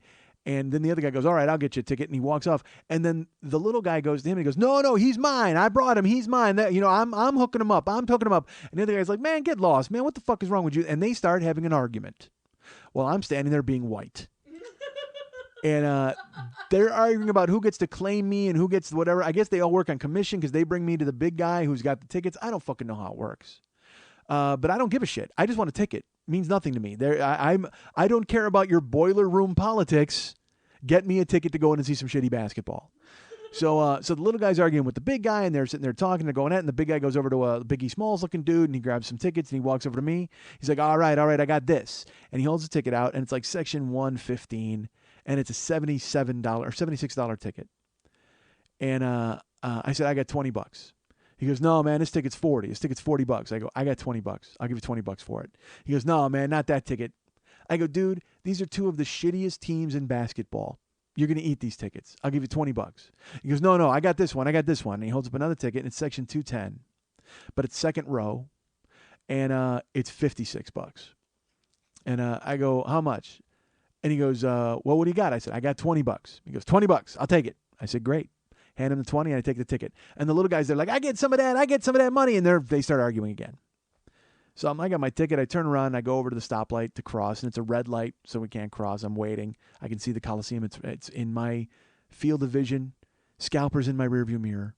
I've got my ticket. And about 30 seconds goes by, and I hear, "Sir, sir, sir." And I know they're calling me. I know they're talking to me. But I refuse to turn around. "Sir, sir," I won't turn around. And finally, a guy goes, "Hey, yo, sir." And he touches my arm. And I turn around, and it's the Biggie Smalls looking dude. Like with the fancy jacket and the fancy hat. He's the boss. All right. He's not one of these homeless dudes that they wrangle. He's the main guy. And he goes, "What ticket you got?" I said, "I don't know. I bought it from that guy." He goes, "He works for me. What ticket you got?" I said, "I don't know. Section 210. And he goes, "And you paid $20? That's a $30 ticket." I said, "Okay. Well, I mean, it was $20 today. I offered him $20. He took it. He gave me the ticket."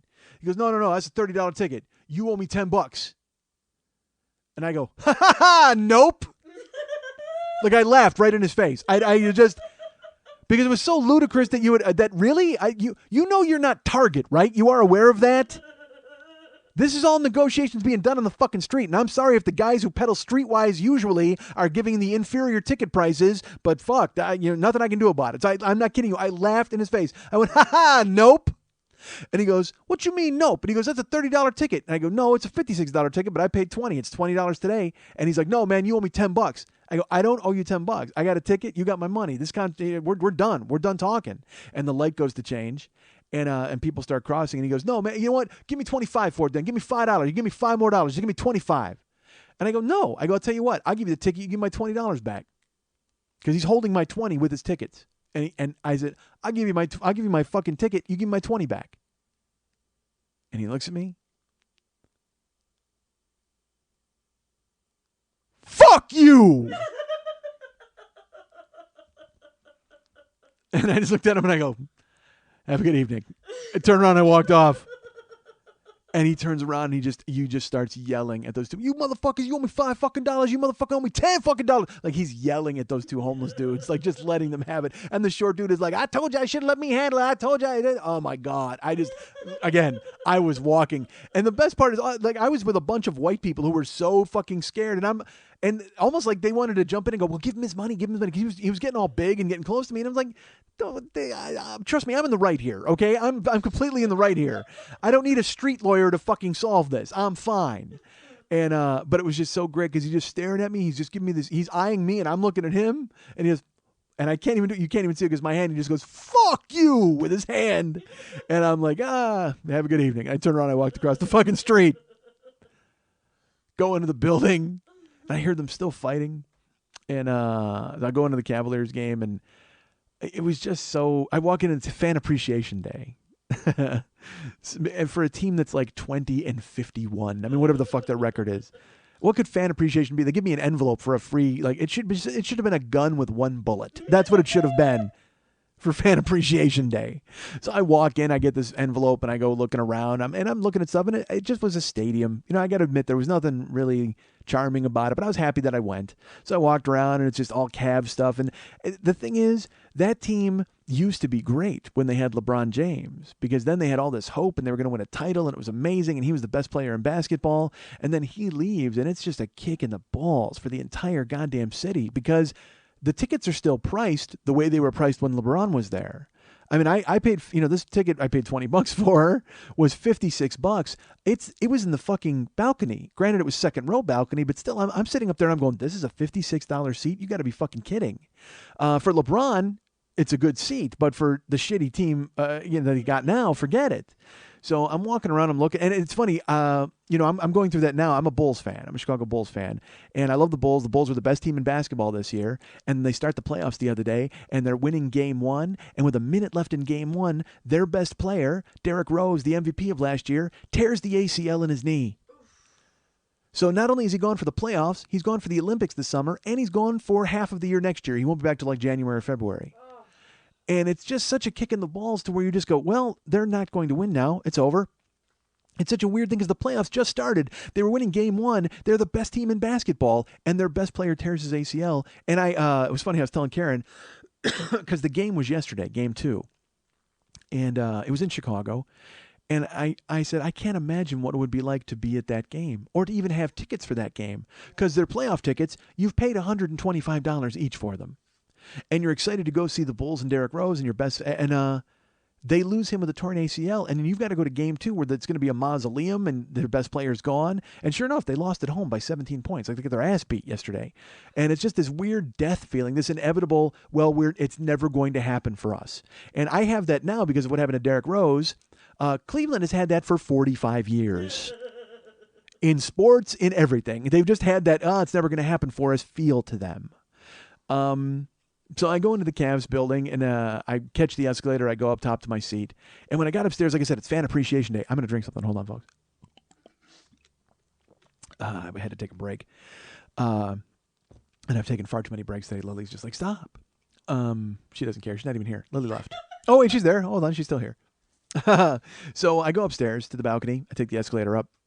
And it was cool because it was Fan Appreciation Day, so they had like roving spirit squads, and there's like hot cheerleaders in the hallway, and then there's these dudes who are just like handing stuff out, prizes, and then there was a guy in a tiger suit, and he's like taking pictures with kids. He's got a full-on tiger outfit on, and I'm like, well, that's cool. They bring in all these people for Fan Appreciation Day, and then I see this dude. He walks by me, and he has a North Carolina tank top, like a North Carolina University of North Carolina jersey, tank top jersey, and he had what it looked like was a hat on, like a wool hat.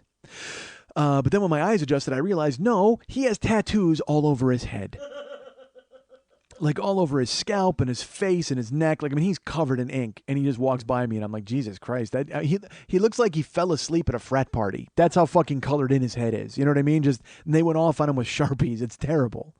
So he goes in, he disappeared. And he had a handwritten sign that said, "Thank you, Cavs." And just the U, the letter U, because he's far too busy getting something tattooed on his cheek to write the Y and the O.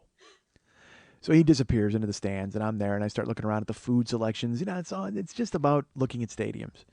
So it comes near game time, so I go to my seat, and I get to my section. There's nobody in my section. There's one family of 4. That's it.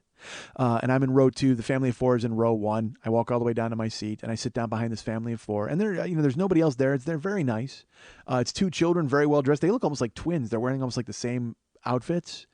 And they're with their father, very nice man who is wearing a University of North Carolina tank top and has tattoos all over his head and his face and his neck. That's right. I'm sitting right behind that guy. And then I get closer, so then I can do real detail work on his face. He's got teardrops, 3 teardrops underneath his right eye. And I don't know what that means. I have to be honest with you folks. I don't have my handy jail to real world tattoo conversion chart available. I don't know if it means he's very sad or if he murdered 3 fucking people. I have no idea what he's done. I don't feel like discussing it with him, quite frankly, even as well-behaved as his children are. But there's his children and him, and of course his wife, who may have been his baby mama. I don't know what she was. But the good news was she had hair, so I don't know if she had any tattoos on her scalp, but right behind her left ear, which I can see very clearly, is the phrase tattooed, "Fear Killer." That's tattooed under her ear. And I'm sitting there and I'm like, oh my God. So she's got that tattoo. And then this guy, I can see the teardrops and I see on his head, remember I thought it was a wool cap? It was not a wool cap. It is praying hands tattooed on top of his head with like a ribbon around the wrist of the praying hands.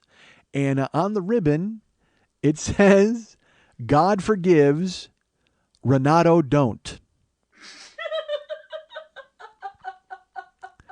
So you don't want to cross Renato is the message I'm getting from that. I'm going to assume, by the way, that he was Renato. That's my guess.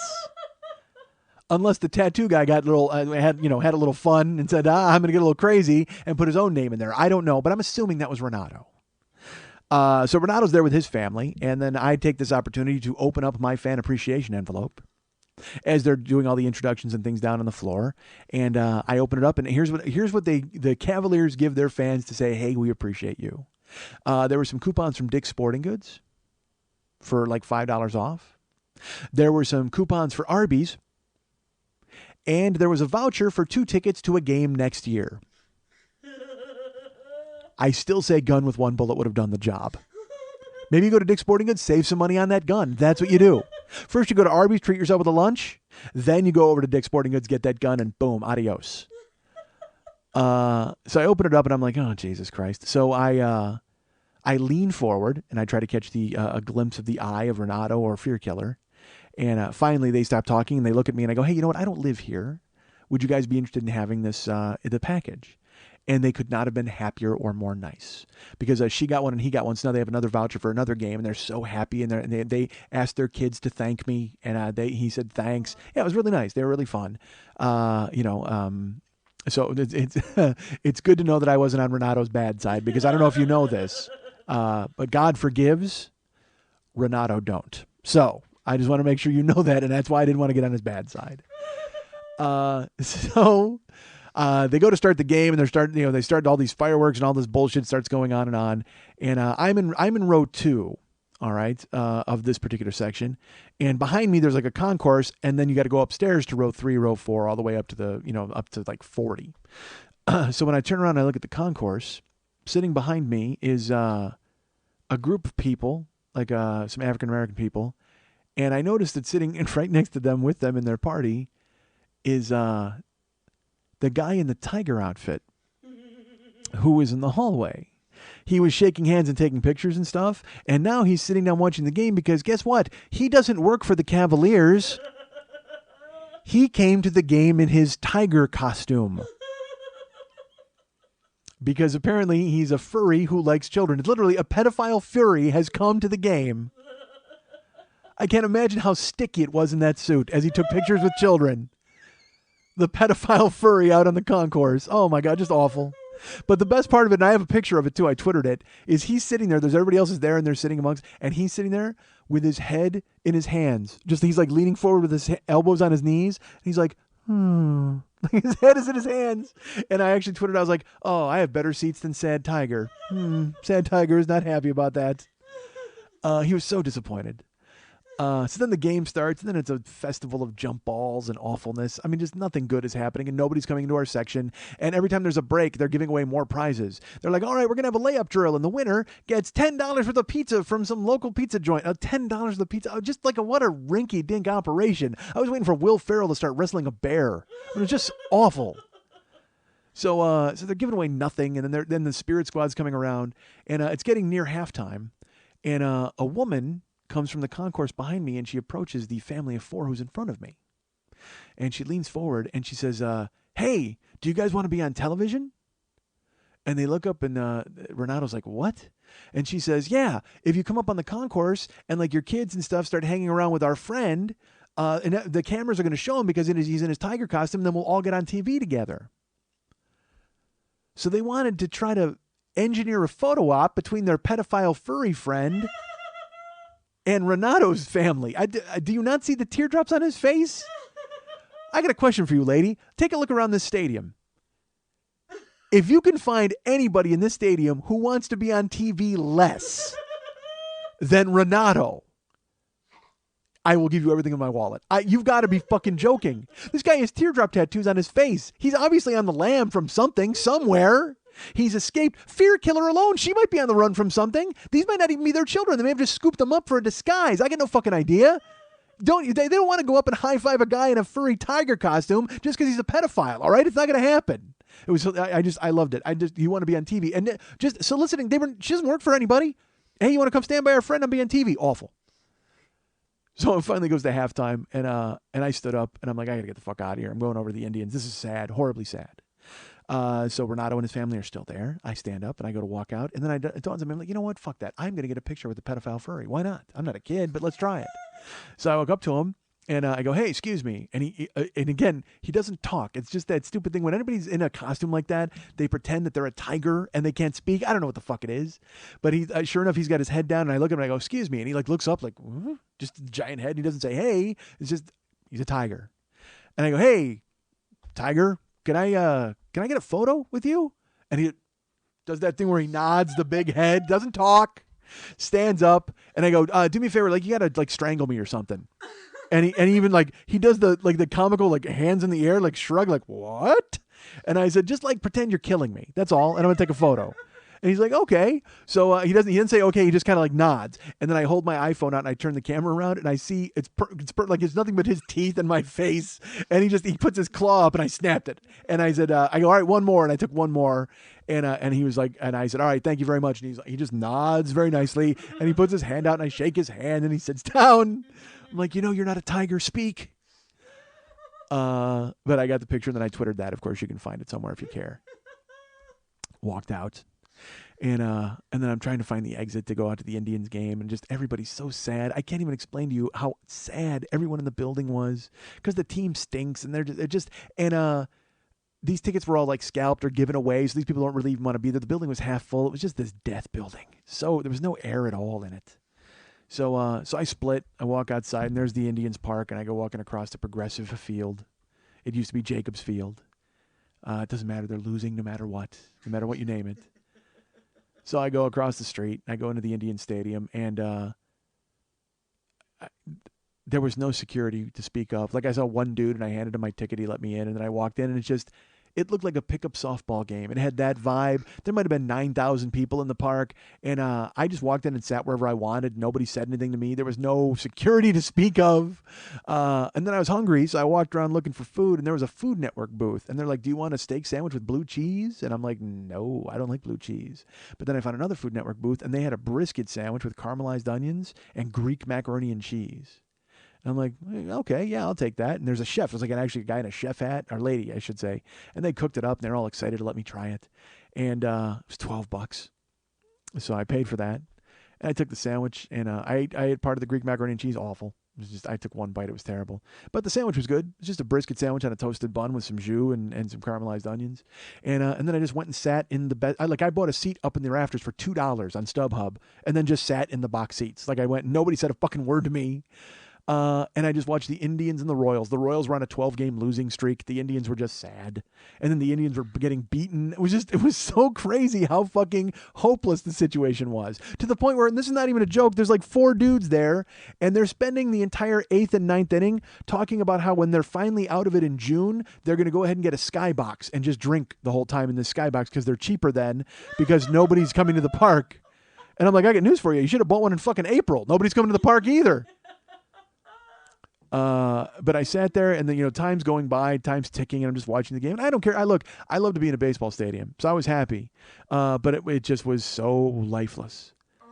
And then I hear an announcement where it's like Springdale or whatever the fuck is announcing that it's thanking people for coming out to Dollar Hot Dog Night, and then the next Dollar Hot Dog Night is in June. And I went, wait a minute. It's $1 hot dog night? And I bought a $12 brisket sandwich? You got to be fucking kidding me. So I'm like, fuck this. So I was so bored, I started a tweet that I was going to eat 100 hot dogs. I said, I just found out it's $1 hot dog night. I am going to, in an attempt to liven up this entire atmosphere, I'm going to eat 100 hot dogs. And people started tweeting me back. They believed it. Because then I wrote Dog 41. I can't think of my own name. I kept twittering, like it was like Apocalypse Now. And I'm twittering that I'm eating these hot dogs. And people keep writing me. And they're like, oh, my God, are you know, like, keep eating? Or, you know, oh, my, that's great, Schmitty. And I'm like, look, this is not on you people, all right? This speaks volumes about me that anyone out there would think that I would attempt to eat 100 hot dogs. Again, 15 years ago, maybe I take a run at 100 hot dogs. But now, no, things have completely changed. But you guys don't think so. Everybody's like, yay, go for it, Schmitty. I'm like, oh, no. So I actually, because I went up and I bought one hot dog, folks. And I opened it and it was appropriately gray and sad, just like the city. And just like the city, I ate half of it and threw the rest of it away. And then, so that was it. I went back to my seat. I watched the game, and then it started to rain appropriately. It started to rain in the 8th, and all of us ran under the concourse, and they lost, and it kept raining, and then I had to walk back to my hotel. And I got back to my hotel by like 10:45, and I didn't have any Propel or anything in the hotel, and there's no walking distance grocery stores. I would have had to take a cab to the 24-hour Walmart, and also, you know, I wanted to go out. Because, as you know, folks, when I get out, I like Vice. Like, I don't mind being around horrible stuff. But Atlanta did change me. I mean, Atlanta, after what happened in Atlanta, I was like, fuck, I can't do this anymore. And so I didn't rent a car in D.C., so I couldn't go anywhere because I would have had to cab it. And the same thing in Cleveland. I would have had to take a cab. And, folks, let me tell you something. You can't take a cab to an adult bookstore. You can't. Because very rarely can you. What do? You just go up and you get out and you go, all right, do me a favor. Stay here until something crazy happens, and then we're getting the fuck out of here. They don't want to hear that. They can't sit there in the lot with the meter running. I can't pay that kind of bill, folks. How do you do it? Hey, do me a favor. If you see two guys come running out of here with naked hard-ons, and then me sprinting out with and there's a smoke, just let's get the fuck out. That's it. You know, I can't do that. So it's like Wednesday I went to my room. And I sat in my room, and unfortunately I had to get an Aquafina from the vending machine and just sit there. That was it. And I went on the web. I went on the internet. Oh, chaos is over. I'm normal. God damn it. I'm Superman from Superman 2. When he stopped being Superman because he liked Margot Kidder, and he just got to be Clark Kent all the time, and he got beat up in a diner. Fuck. All right. By the way, only I could equate losing superpowers to not being able to go see porn late at night anymore. All right. That was my superpower. I was able to leap homeless cocks in a single bound as they all jerked off in an adult bookstore, and I wondered why the fuck I was there. So Thursday rolls around, and I knew I had to get up because I was going to the Rock and Roll Hall of Fame, and I had to get up early. Not early. I had to get up at 12:30, and I had to hustle out of there quickly because they close at 5:30. At the Rock and Roll Hall of Fame. That's right. How rock and roll is that, folks? They got to get out of there in time for the early bird fucking dinner special. Are you shitting me? Part of me wanted to just get a posse and smash the place in and just start screaming, "We're not going to take it" by Twisted Sister. Hey, that's rock and roll, buddy. So I wake up Thursday morning and I'm fucking groggy, and because again in a hotel I close the drapes so it's super dark, and I wake up and I see the clock, so I get up and I go over and I open the drapes, and guess what, folks? The abandoned building behind me, not so abandoned. On Thursday in the daytime, there's a break room full of people who got to see my cock. So good for them. I got out of bed. It's dark, and I immediately want to open the drapes. I stagger over. I open the drapes, and I literally whoosh, and there's people, and almost like they were waiting for me to open my curtains. Because they were in a break room. There were two of them looking up at a table, and they saw me. I immediately opened. And I mean, thank God I had a heart on, or else I would have felt really bad about myself. But yeah, I just cast open the drapes, and there you go. Hey, everybody, there's my balls. Enjoy them. And there was it was men and women. It was all of them. And I immediately, of course, dive onto the fucking bed. I'm like, and I run away, which had to look even better as I open the drapes, and there's my, it's me with a heart on high, and then I run, literally sprint away, and dive into the bed. Fuck. So even though I didn't get to go out Wednesday night, someone still got to see my cock on Thursday. Not that anybody sees my cock at the strip club, whatever. All right, so I got dressed. I didn't shower because I basically wanted to escape my hotel fast, so nobody from the break room called the police. And also I had to get to the fucking Rock and Roll Hall of Fame. So I get dressed, I bail, and I take a cab. It's about 2 miles from my hotel. And so I said to the cabbie, we're going there. He says, fine. We drive. And he was a nice guy, cabbie. He was American. He was the first American cab driver I've had in like 5 cities.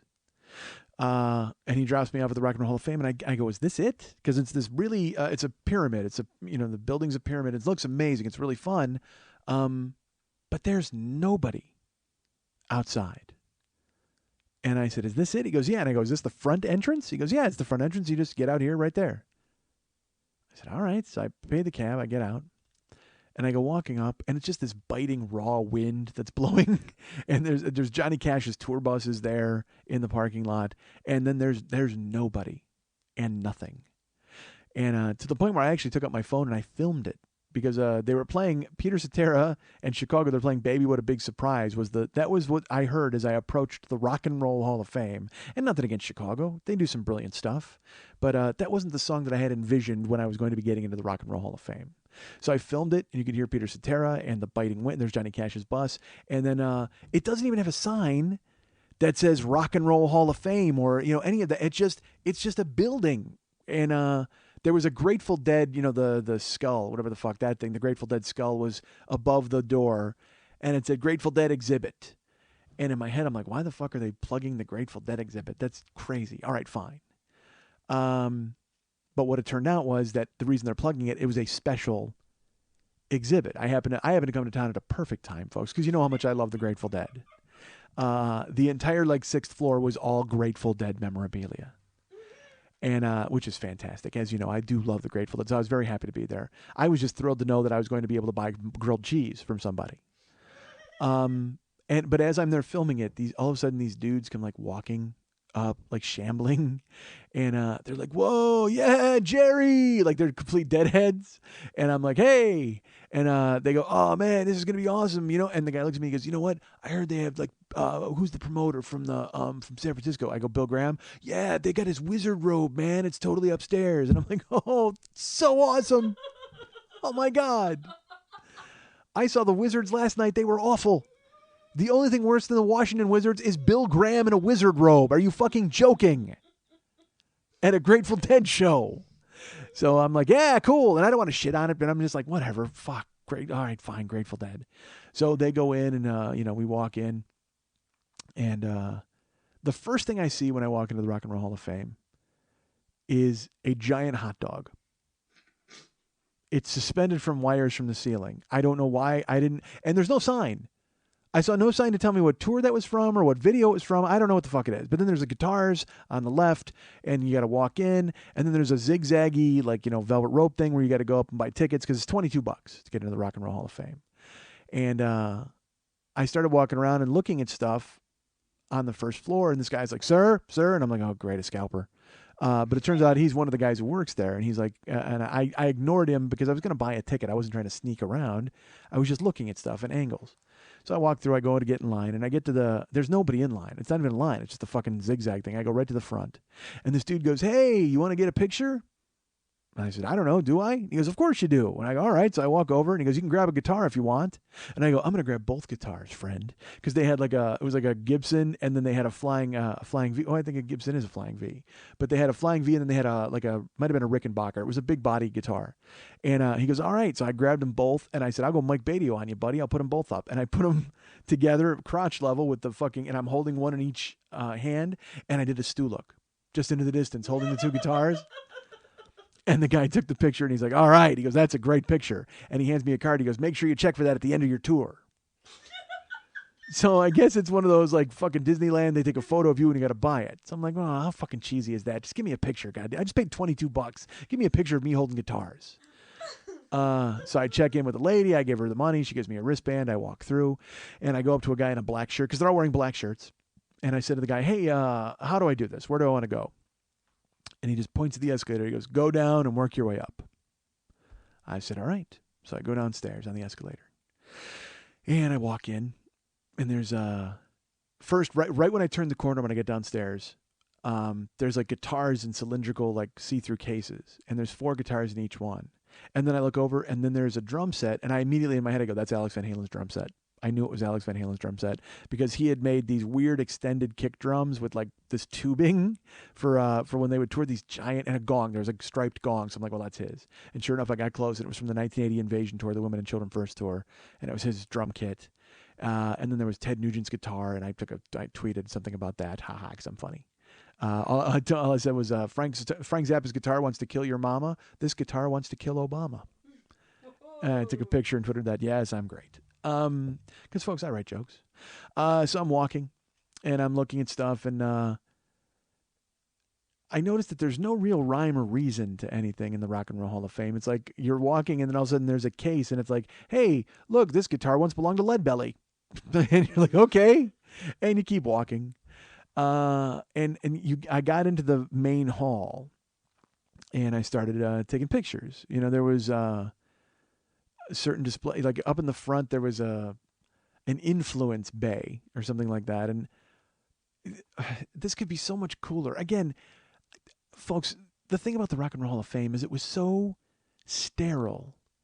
And there was no life to it whatsoever. I mean, all the employees were just there as employees. There's no tour guides. Nobody's excited. There's no, you talk about rock and roll, there's no rock and roll vibe at all. They talk about how rock and roll's become corporatized. This isn't even that. I mean, this is just like a bastardization of the term rock and roll. There's nothing in there that has any exuberance or life or verve. I mean, it was just dead. And I walked in, I'm looking, and there was this thing, this influence bay, and all it was like, it was this interactive thing, and you would push a button and you would find a band. Like it had Guns N' Roses. So I pushed Guns N' Roses, and it said their influences are, and it said Aerosmith, and I don't even remember who the second, might have been Zeppelin or somebody. And then you just push Aerosmith, and it just plays a song by them. And then there's print that you read about Guns N' Roses, and it's a quote from a book. Like, it's no interview with them or anything. It's not a live thing, because Guns N' Roses just made the Rock and Roll Hall of Fame. So I was excited because I couldn't wait to see their exhibit. You know what I mean? They're in there, and also Van Halen's in there, so I can't wait to see their stuff. I already saw Alex's drum kit, as I mentioned. But I will say this, though. On the influence thing, you could push certain bands, and they had Kiss in the influence thing. So I pushed Kiss, and it said one of their influences was Alice Cooper. And the thing that's funny is they fucking hate Alice Cooper, and Alice Cooper hates them because it might be the influence bay, but Alice Cooper says they ripped me off. They completely raped me. And so to have them linked inextricably together forever in the Hall of Fame display was hilarious to me. I actually took a picture of it because there was a quote that I had not seen before, and I think it was Paul Stanley and Gene Simmons. It didn't attribute it to anybody, to two of them, not to the individual. And it just said, there was really nobody doing what we were doing besides Alice Cooper when we started. And I was like, well, so you basically admitted in that sentence that you ripped off Alice Cooper. I mean, and granted, it's just music, and if you take it and you're successful, nobody fucking cares. Except Alice Cooper, quite frankly, who's out at his restaurant in Phoenix and golfing and still cursing Gene Simmons' name to this fucking day. But I will say there was a ton, there was that Kiss thing in the influence bay, and then the Kiss dolls, I saw them later. They're in the fucking Hall of Fame. You know who's not in the Hall of Fame? Kiss. Just their dolls, but they themselves have not been inducted. And that just infuriates them. Holy shit, Gene is so pissed because, Kiss invented rock and roll. So I'm looking at all the fucking stuff that's there, the listings, and they have all the different things and all the influences in the influence bay, but all it is this interactive kiosk thing. And I'm like, oh, that's kind of boring. So I keep walking. And again, periodically you would run into something. You'd be like, here's a peanut butter sandwich that was eaten by B.B. King. All right, great. Keep walking. And then I come upon the Elvis display. And the cool thing is you turn the corner and there's just these big red neon letters, Elvis. It's all lit up. It's fucking amazing. But then the same thing. They get this rinky-dink bullshit. There's a football helmet on the wall. All right. Now, and the thing is, I don't even know what the fuck it's there for because it doesn't have a sign that says this is the football helmet that Elvis wore or whatever. It just has a football helmet. It just says something like Riverside High 1945. I don't fucking know. That's all it said. So I took a picture of that and Twittered it. I'm like, I don't know why this is in the Elvis display. I think Red West had to wear it on throw shit at Red Wednesdays, and when Elvis just sat there and shot flash cubes in the pool and threw dinner rolls off a fucking Red West's head. He made him wear that fucking helmet. But then like a couple next door, then you see like two pictures later, there's a football game and it's Elvis. Like, so I guess it was his helmet, or I don't fucking know. Again, it wasn't very clear. And then there's a case of documents. And I look, and there's a document, and it's an agreement between Elvis and Colonel Tom Parker for the filming of a movie. And it has all the details of the money, and it's, Colonel Tom Parker breaking it down. And apparently there was a certain amount of cash that had to be paid out for expenses. And then Colonel Tom Parker gets 25% of the remainder for his negotiating fee. And then whatever's left of that, Colonel Tom Parker and Elvis split as per our management agreement. So Colonel Tom Parker, after the expenses were paid, he gets paid 25%. Then he gets 50% because of some personal services contract he had with Elvis. Fucking brutal. Right next to it, there's another document, and it says, Colonel Tom Parker to Hal Wallace from like Universal Studios or something. And it says, attention, Mr. Wallace, according to the conversation that we had pursuant last week regarding this matter in my apartment in Hollywood. What? Hold on a second. Colonel Tom Parker has a fucking apartment? What are you doing with the money you stole from Elvis one document ago, you bastard? Are you squirreling? I know Elvis buried his money in mason jars. Did you do the same fucking thing? How do you have an apartment? You could have a gold house with a gold gate featuring on the gold gate. It could just be a gold image of you fucking Elvis in the ass. That's how much money you have. But you got an apartment. Give me a fucking break. How many cats do you have, Colonel Tom? So just ludicrous. And then, of course, they have a jumpsuit. They've got a white jumpsuit of Elvis. And, but, I will say this. They had the white jumpsuit, and I look around, and I wasn't feeling, again, it was just sterile. There was a video there of, like, Elvis's opening act talking about when they were going tour to tour in Mississippi. There was no real vibrancy, no life. And I'm taking photos, and then they had, I will say the first cool thing I saw was they had a set list. From Elvis, and it had like his set list. It was handwritten, not by Elvis though, because of course his hands are full of bacon, but somebody handwrote a set list. And again, my favorite part, I took a picture of it. It's written on custom TCB stationery. With literally, it says TCB taking care of business, and it's got the lightning bolt, like the fucking, that Memphis Mafia bullshit that he had made into the goddamn fucking rings, and when Elvis formed his own Super Friends, you remember that? Well, not only do they get rings and necklaces, Elvis's own Super Friends went out and had some stationery made. I just rue the day when they had the meeting around the conference table, and I was like, say, man, who's going to go out to Kinko's and get the stationery made, man? And he just designs it, and they got to go get, you got it, King. And the guy runs out and grabs it. Oh, terrible.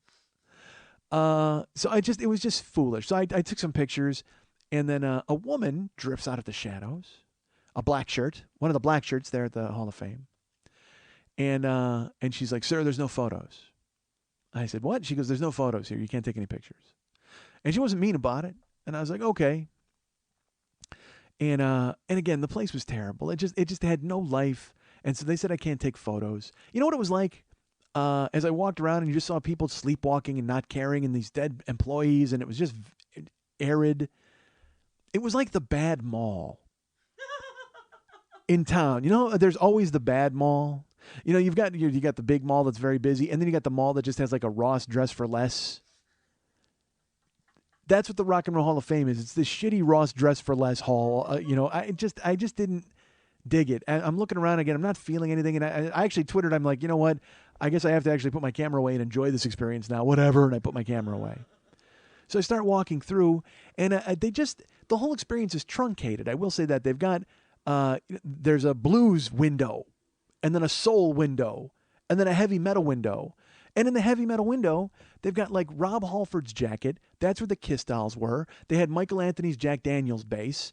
They had, it's like a backstage pass from a Twisted Sister show. It was like a hard rock without the fucking Captain Crunch chicken. It was just death. So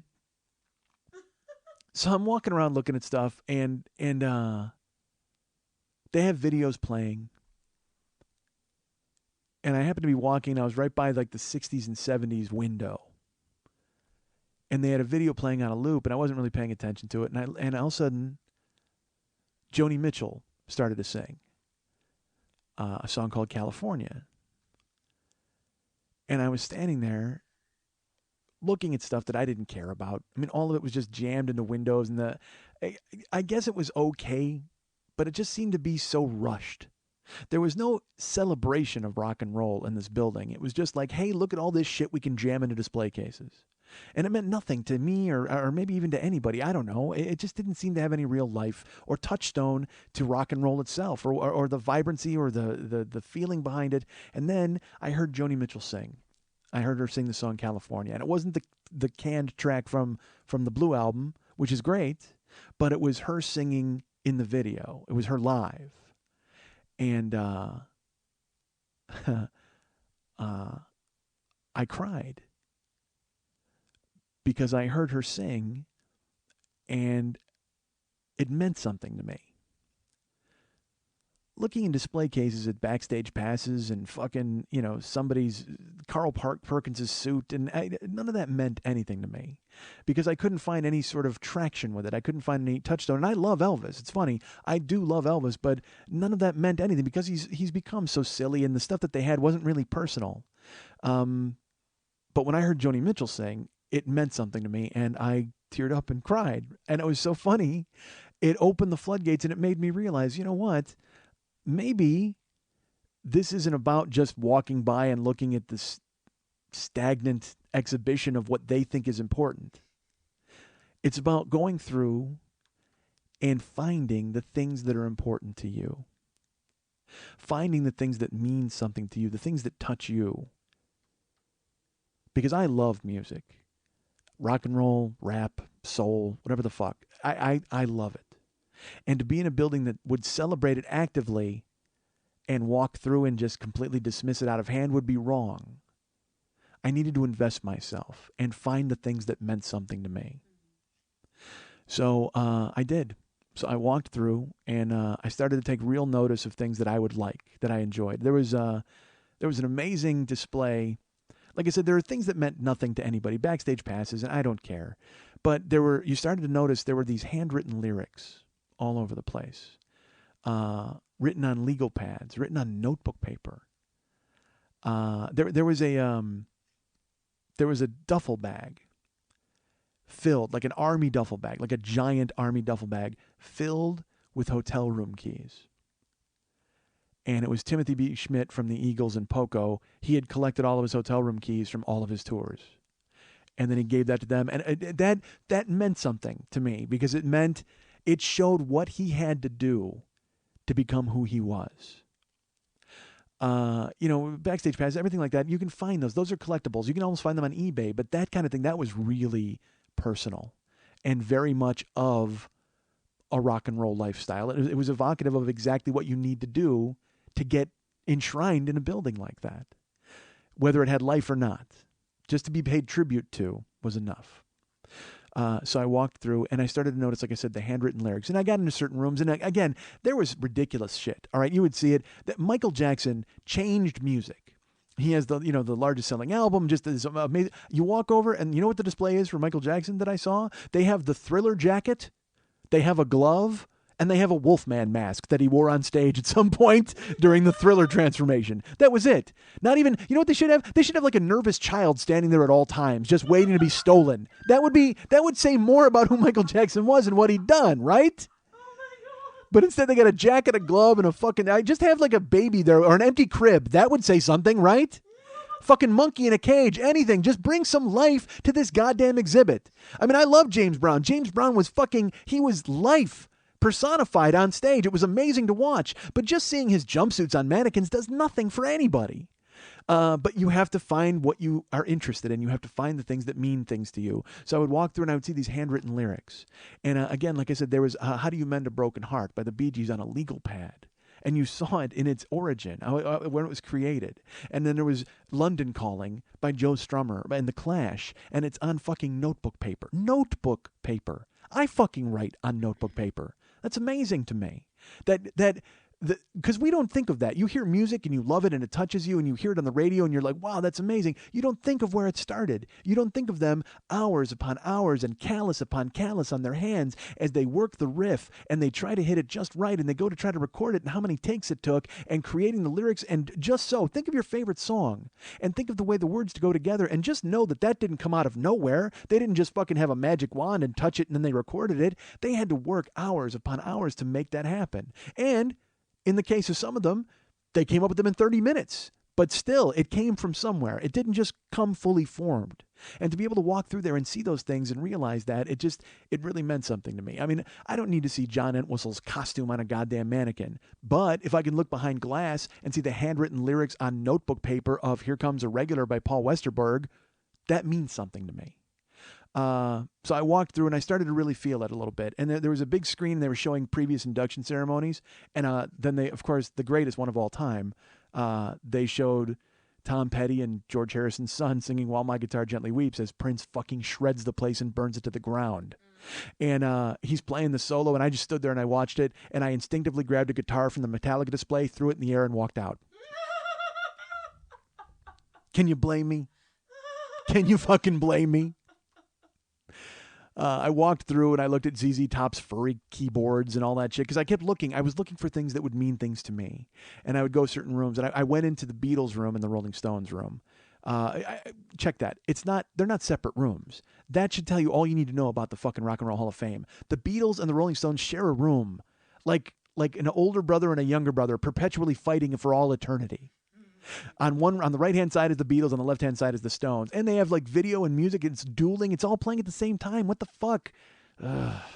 But I went through and I'm looking at the Beatles stuff, and there on the wall, on the back of like a brown delivery envelope, it looked like, were the handwritten lyrics to In My Life.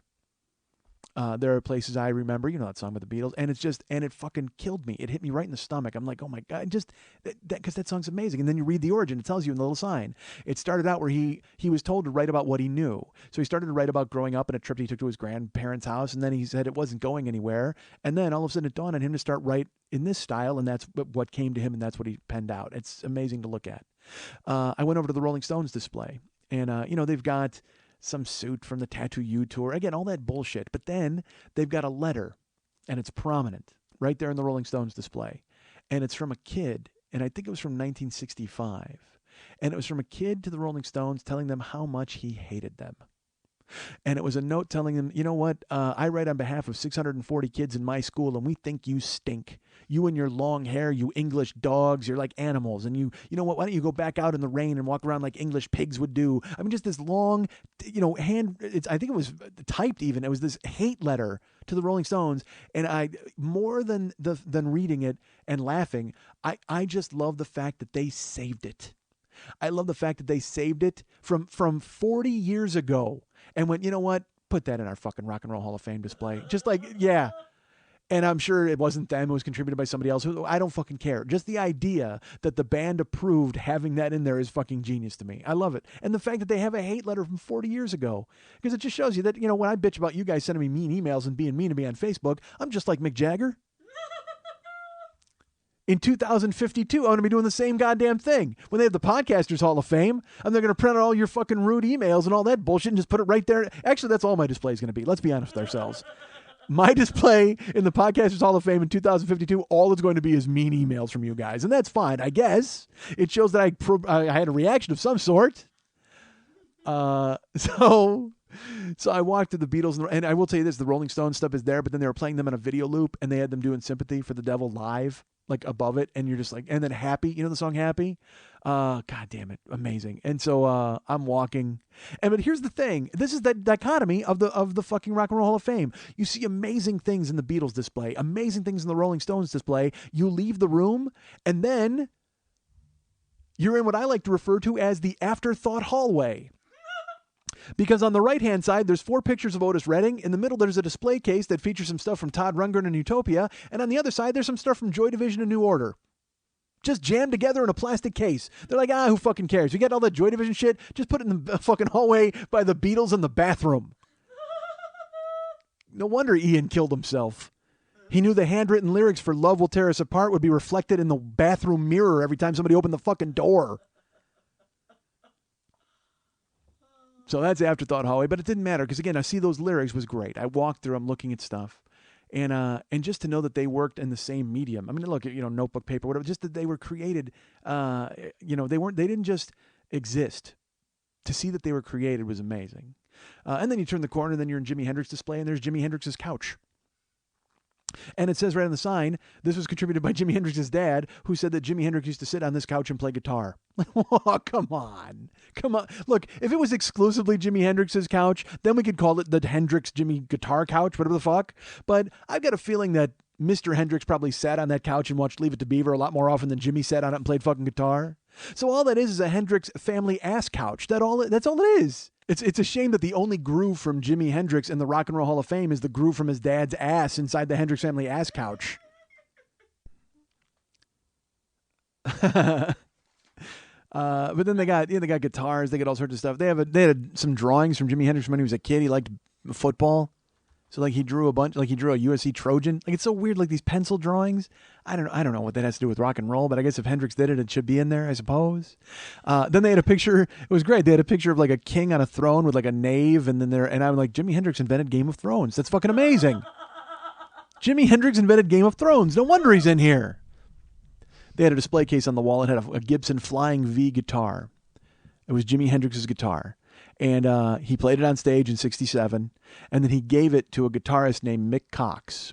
Mick Cox is a guitar player for a band called Heir Apparent from Ireland, and Jimi Hendrix had played on their album and met them in Europe. And Jimi Hendrix had this Gibson Flying V that was originally cherry red, I should say, and he hand-painted it. Hendrix himself hand-painted like a bunch of stuff on it, and then he gave it to Mick Cox. And Mick Cox sanded off Jimi Hendrix's custom paint job and sold the guitar. You junkie asshole. Mick Cox, you junkie motherfucker. Are you joking? I read it and I was laughing. I'm just like, man, oh man, how fucking desperate for a fix were you that you scrubbed off Jimi Hendrix's paint job and then sold the fucking guitar? Mick Cox, you junkie. And that was the closest thing to rock and roll I found on that floor. Literally, that's a junkie who sold off a guitar from Jimi Hendrix to get a fix. There you go. That's rock and roll right there for you, folks. So I walked through. I spent some more time checking stuff out. I spent at least 40 minutes smelling Stevie Nicks' clothes from the 80s. That was great. I turned the corner, and then I had to go upstairs. There's all these different exhibits, but I kept going up, and it was just... Here's the thing. They don't, like, Van Halen doesn't have a Van Halen wing. There's no, if you're in the Rock and Roll Hall of Fame, like in the Baseball Hall of Fame, you have a plaque on the wall and it says your accomplishments, and it's very evident. You can go check out Mike Schmidt's plaque.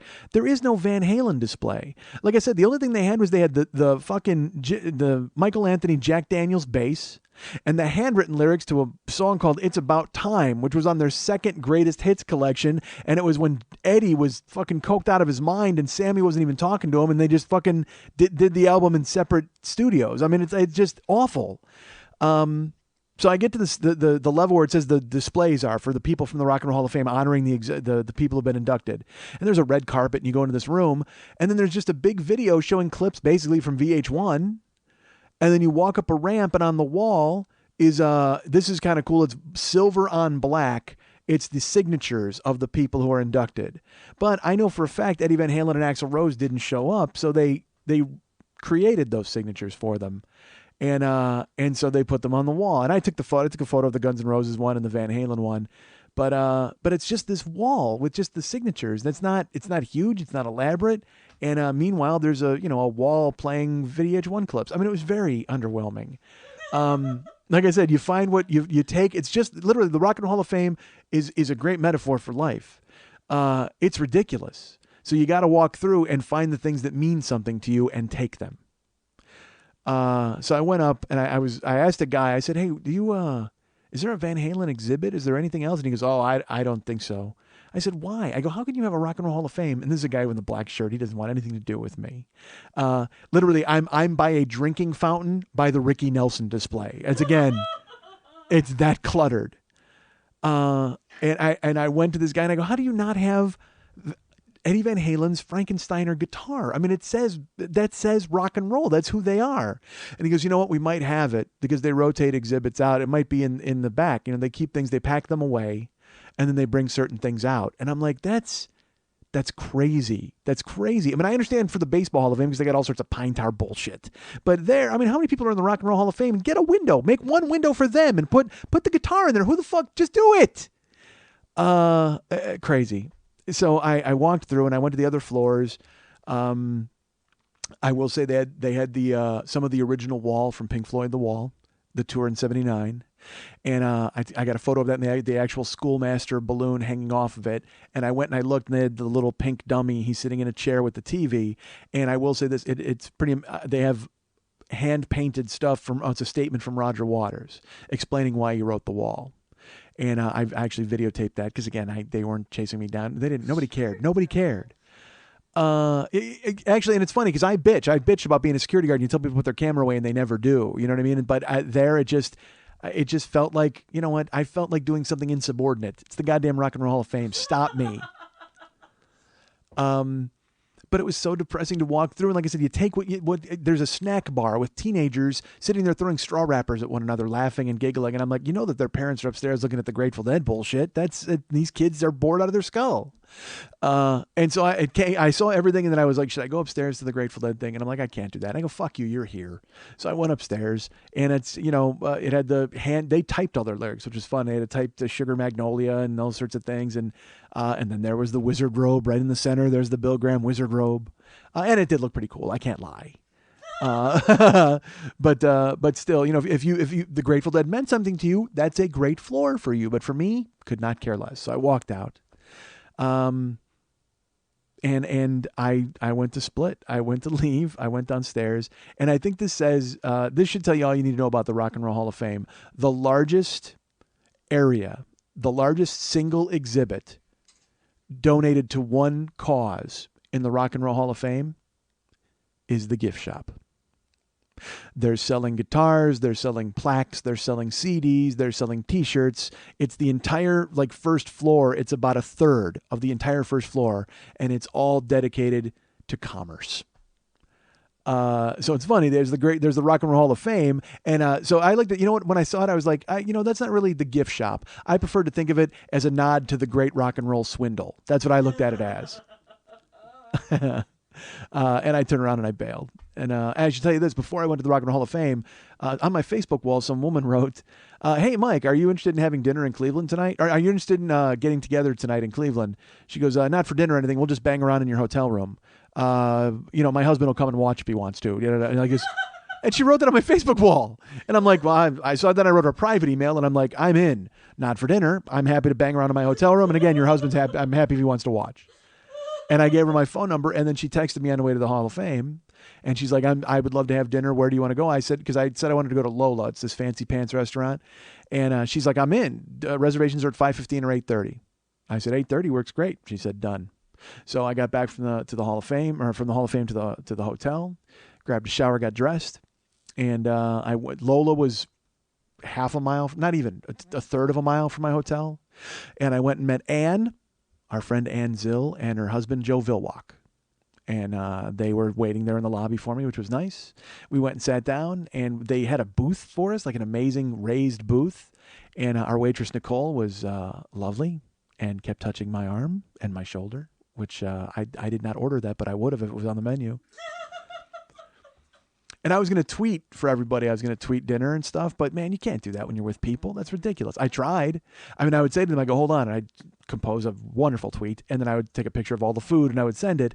And then I'm like, I'm talking to people. What the fuck is wrong with me? And I felt bad because then, our friend Nicole Levy said, I'm settling in. When I twittered that I was at dinner. And then I fucking stiffed everybody, because I was with people. But it was like, Frank, I'm with people. What can I do?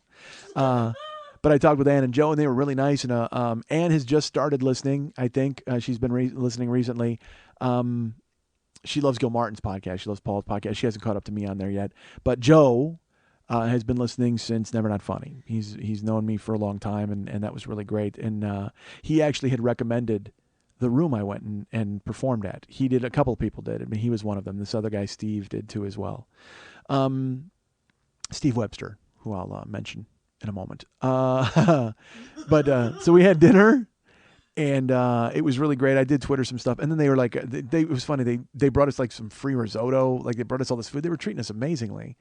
And then they wrote me a gift, which was weird. It was a bag, and I opened it up, and in the bag was some Propel and some towels. They bought really nice towels, in case, because I guess I I tell people I'm sweaty. Is that what it is? Because they were like, yeah, for use on stage. And I'm like, but these are like bright white. I can't bring white towels on stage. I'm going to be so distracting.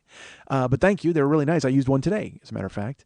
And then they brought an entire box of Gansito. Gansito the superfluous duck.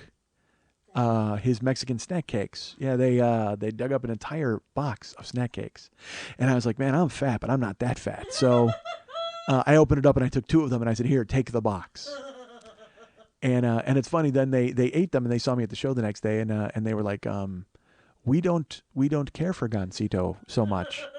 And I had to admit to them, and I said, well, yes, Gansito really isn't good. I will be honest with you. I mean, it should be good. It's cake with cream filling and jelly covered in chocolate. It sounds fantastic until you remember it's been made in Mexico. So they don't use real chocolate. They use like brown wax, first of all. And the jelly is like the blood of infants. I mean, it's just it's terrible food. And there's no preservatives in Mexico, so it all falls apart. Like when you open up a Gansito snack cake, it falls apart as if it were a mummy finger, and it just completely dissolves. Once it hits the air, it's finished because it's ancient. It's an ancient snack cake. So they didn't care for it, and I had to admit, I had one bite of mine and tossed it in the garbage. That's fine. I shouldn't be eating that stuff anyway, but it was nice. It was the thought that counted. Just to see the big orange Gansito box that I've never purchased. Awesome. So Ann and Joe and I, we closed that joint, and Nicole kept coming over and touching my arm. Fantastic. And the food was, you know what, it's funny. We thought the food was good, and then the next day we were like, yeah, that food was just okay. But then I think that's because our imagery, our memories were clouded by one dessert. Because when I thought back on the whole meal, the meal was fantastic. There was like a risotto, and we got a whitefish ceviche, and this lobster salad with orange citrus, and he got walleye, and she got a Moroccan chickpea stew, which was delicious. I had a Berkshire pork chop, and just a ton of food. But then we ordered dessert. I asked about a certain dessert. It sounded good to me, and the waitress made a face. Because when I had asked about soup, she made a face like, don't get the soup.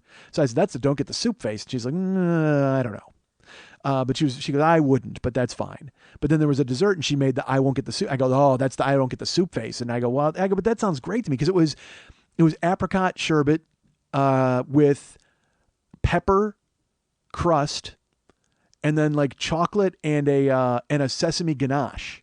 So I'm like, dude, that sounds like a car accident. That's like apricot smashing into pepper, smashing into and cherry sauce, and cherry and apricot and fucking sesame. I'm like, dude, that sounds great. I like funky stuff like that. It sounds fresh. I'm in.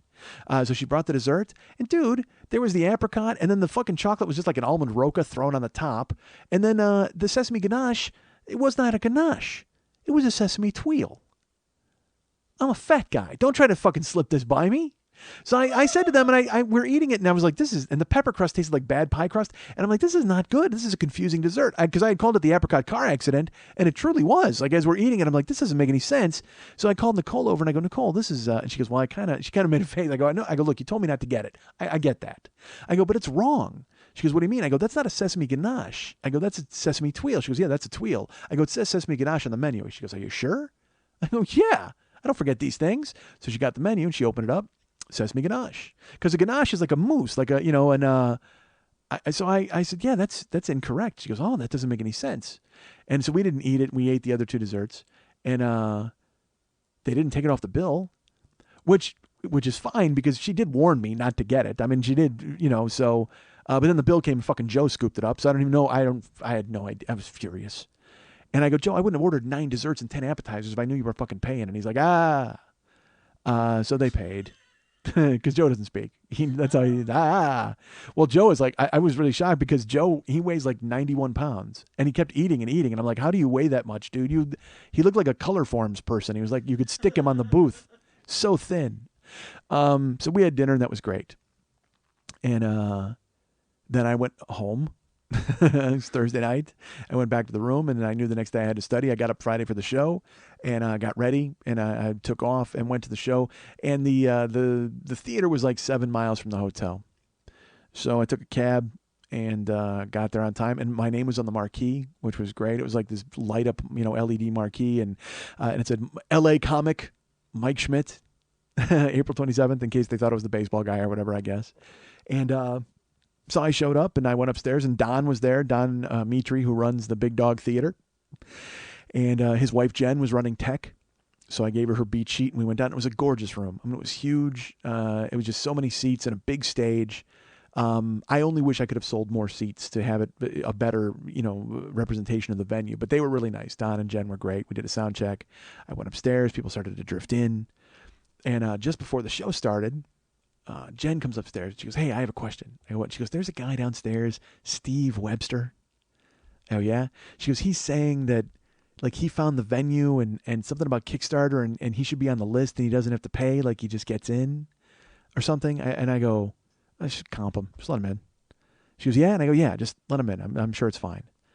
And I'm all of a sudden, I'm like, why is Steve Webster swinging his dick around at my show, for fuck's sake? Why is he coming in pretending to be a big shot? Hey, look, you found the theater. A lot of people found the theater, Steve. I got news for you. Jill Vilwalk found the theater, and yet he still found time to buy me an apricot car accident. So that's fine. They all came in. They went in to sit down for the show. And, Jen and I had run tech like 4 times and she was really nailing it. And then she was so cute because she was like studying. Like she was studying the beat sheet and she was practicing the lights while I was trying to write jokes. And then the show started. Don went up on stage and he started to introduce me. And I had to walk down some steps to get to where I had to be. And as I'm down there, she goes, I hear, Mike. And Jen comes running down the stairs and she grabs me. She goes, "I'm sorry. I'm trying to do the CD and it's not working and it's not going to play your opening song and I don't know what to do. I'm sorry." And I go, "It's fine. Don't worry about it. Just it's fine." She goes, "Are you sure?" "I'm sorry." And I go, It's okay. It's fine." And she was really panicked. And then he introduced me and I walked down. So we didn't get to hear the theme of the podcast, which is what I come on stage to. And then of course I made fun of her because I made the fact that she runs down and grabs me and she's panicky and I'm like, what am I going to do? Quit? I'm not going to leave in the middle of the fucking thing. This whole thing is ruined and storm out. I'm not that guy. But still, but she was nice and she ran tech great. The lights were perfect. The sound was perfect. Everything was good. The crowd was great. This guy walked in and again, I couldn't see the crowd. Thank God. I don't want to see the crowd. I just want to see people, heads. I don't need to see faces. So this dude walked in and he had a silhouette like my world history teacher, like freshman year, Mr. Georges. And I said, "Dude, you look like Mr. Georges." Again, and then I had to explain who Mr. Georges was because nobody knows. I said, "My world history teacher, Mr. Georges, you look just like him." And he's like, "Really?" And I can't see him. All I see is like his outline. So he just had the shoulders and the head of Mr. Georges. So I said, "Yeah." I go, and then I looked at the crowd. And I'm like, what if it was Mr. Georges? What if like literally this was his revenge? Like he comes back after 35 years and he's like, "Aha, now you teach me, Schmidt." He's going to sit in the audience while I have to sweat. So, I do the show. And let me just skip ahead really quick. Well, I won't skip ahead. I did the show and it was great. The show was fantastic. I loved it. Thank you so much to everybody who came out. It was 3 hours, right about 3 hours on the nose. And if you were at that show, you've heard this podcast already now twice. So I did the show, and then afterwards I got to meet everybody, and there were a bunch of people from Kickstarter who were getting shirts, and I was there and I passed them out, and it's always awkward. We were going to go in the hallway and do it, but there was a connecting hookah bar.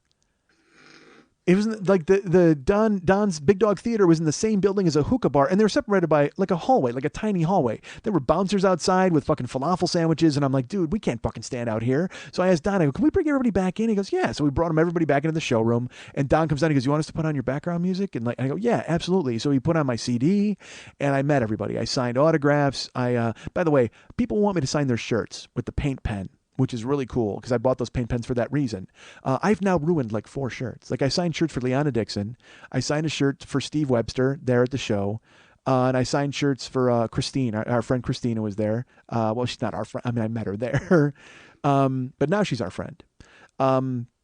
So everybody hung out and but I would sign the shirt with the paint pen and it just doesn't come out right. It just doesn't look right. So I got to figure out something with that.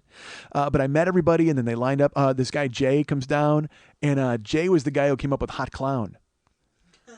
Jay shows up and he's with his girlfriend, Stormy. And then he goes, she actually came up with it. I go, and she goes, "Yeah, I'm dirty." I'm like, "All right, Stormy. Dirty Stormy's in the house." So then she took a picture of me and Jay. And then Jay's like, "Can you take a picture with Stormy?" I said, "Yeah." He goes, "Can you pinch her nose?" I'm like, "What?"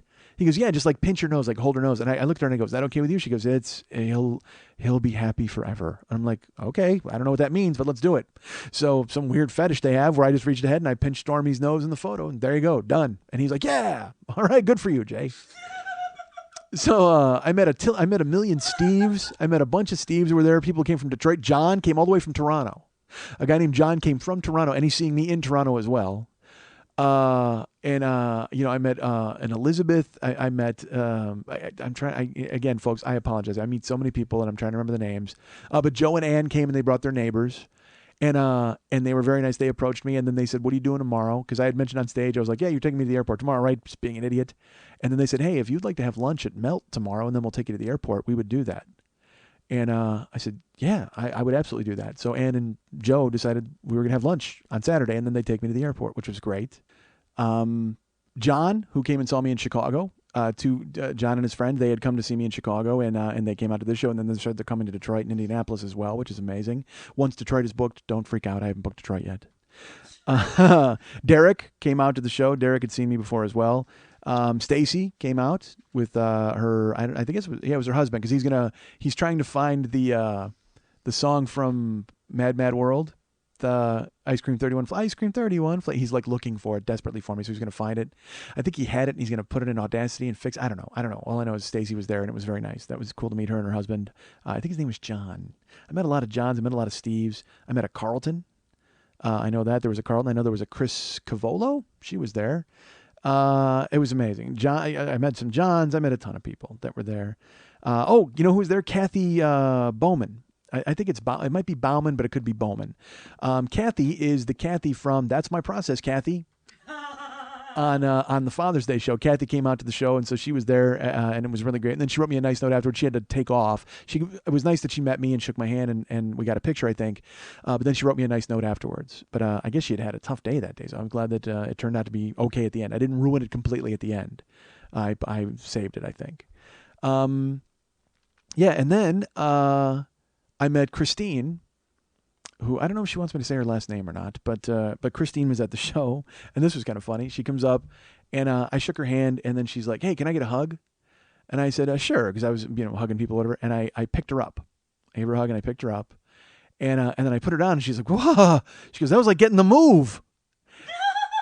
And I was like, "Oh, wow! I should stop picking people up because I look creepy." But she was real nice about it. She, shook it off, and then she hung out. And because I said to her, she had come up to the show, and I said, she wasn't from there. She had driven from Columbus, and I go, "Well, what are you doing? Are you going back to Columbus?" And she said, "No." She was going to crash at a hotel, and I was like, "Well, do you want to hang out afterwards? Because I'm doing nothing." And she's like, "Yeah." So she hung out. I met John. I met everybody and shook hands, and it was like an hour and a half. And then afterwards, I talked to Don and Jen, and I told him I wanted to come back, and he said I would have you back in a minute. And we loved it, and the show was fantastic. He was very complimentary, very nice. So Cleveland, it's not my last trip. I'll definitely be back, and when I do come back, I'll be playing the Big Dog because they were really nice, and I would love to get as many people as I possibly can there, and just to show that I can get people to come see me. But it was great. So afterwards, I go outside. All right, I have to say this because it's funny. There's a story in The One Man, and it's about BB gun fights. I've told it here in the podcast. And what it was is there was BB gun fights, and in order to get out of the BB gun fights, something happened, a window broke, and we told my family that two black guys came and broke the window. And so when you see the live One Man, you'll hear it. So I split, and I walk outside, and Christine is in the hallway, and she's talking to a couple of guys from the hookah bar. They're just young black guys, and they're talking to her. And I'm like, "Hey," and the guy had a Vancouver Grizzlies hat on. I'm like, "Dude, that hat is sharp." So we talked a little bit, and then we split. And I grab my stuff, and we go to walk out. And Christine goes, "Do you recognize those guys?" I said, "No, should I?" She goes, "There's two black guys." I was like, "God damn it, that's funny. That is fucking funny. How did I not think of that?" It was gorgeous. So gorgeous. So we split, and we were looking for a place around there. There wasn't really anywhere, so we walked to the car, and I had two big gym bags. I'm like, "Look, can we go back to my hotel, and I'll just drop my stuff off, and then we'll go out and eat or whatever we're gonna do?" And she's like, "Yeah." So we doubled back to the hotel, and we got lost for a second, and then we had to get the phone out and figure it out. She was very nice. And as I'm driving, or no, she's driving, I apologize. Then we get lost, and we get to the hotel finally, and I walk out and I go in. And there's a guy there. He was very nice. He was the parking guy or something. And at least he's the parking guy there at night. During the day, he's serving pasta to Lady and the Tramp because he had the thickest accent. He's like, "Oh, why do you park at the car? Where are you gonna go? It's amazing. We got the spots outside." It's like crazy. So we pull in and we walk in, and we wanted to find out if we were parked in a decent place. We're in a parking garage. They're like, "Yeah, they're gonna bill you." So we had to move the car. So I said to Christine, I got to run upstairs and switch out my bag and change my shirt. You want to come up? She's like, "No, I'll wait down here." And she wanted to go eat. So I said, "Cool." I went upstairs, switched my stuff out. I came downstairs, and she was eating an apple. They had free apples and free cookies. So she's eating an apple, and I get downstairs, and I had Googled, when I went upstairs, I Googled 24-hour restaurants because they said there was an IHOP close. In downtown Cleveland, there's really nothing. Literally, unless we wanted to go over and eat 100 hot dogs, there was nothing to eat downtown. So I Googled it. I came downstairs, and I said, "All right, you want to go to this IHOP?" And she goes, "Well, you know what? I just ate an apple." And I said, "Yeah, so what does that mean? You said you were hungry." She goes, "Well, yeah, but I had an apple. I'm fine." I go, "Well, they said that you can order a pizza till 4 a.m. Is that you want to order a pizza?" She goes, "If you want pizza, that's fine, but I'm good. I ate an apple." And all I hear at that point is, "Mike, guess what? You're not eating tonight." Because I don't eat all day for the show. I don't eat, and then I eat after the show. And then when she ate an apple, I was just like, "Well, I guess I'm not eating." She goes, "I just want to have a conversation." So I said, "All right," because that's all I want to do too. I want to decompress and talk. So I didn't want to sit in the lobby and talk though, because Giuseppe is walking around telling us about parking spots all goddamn night.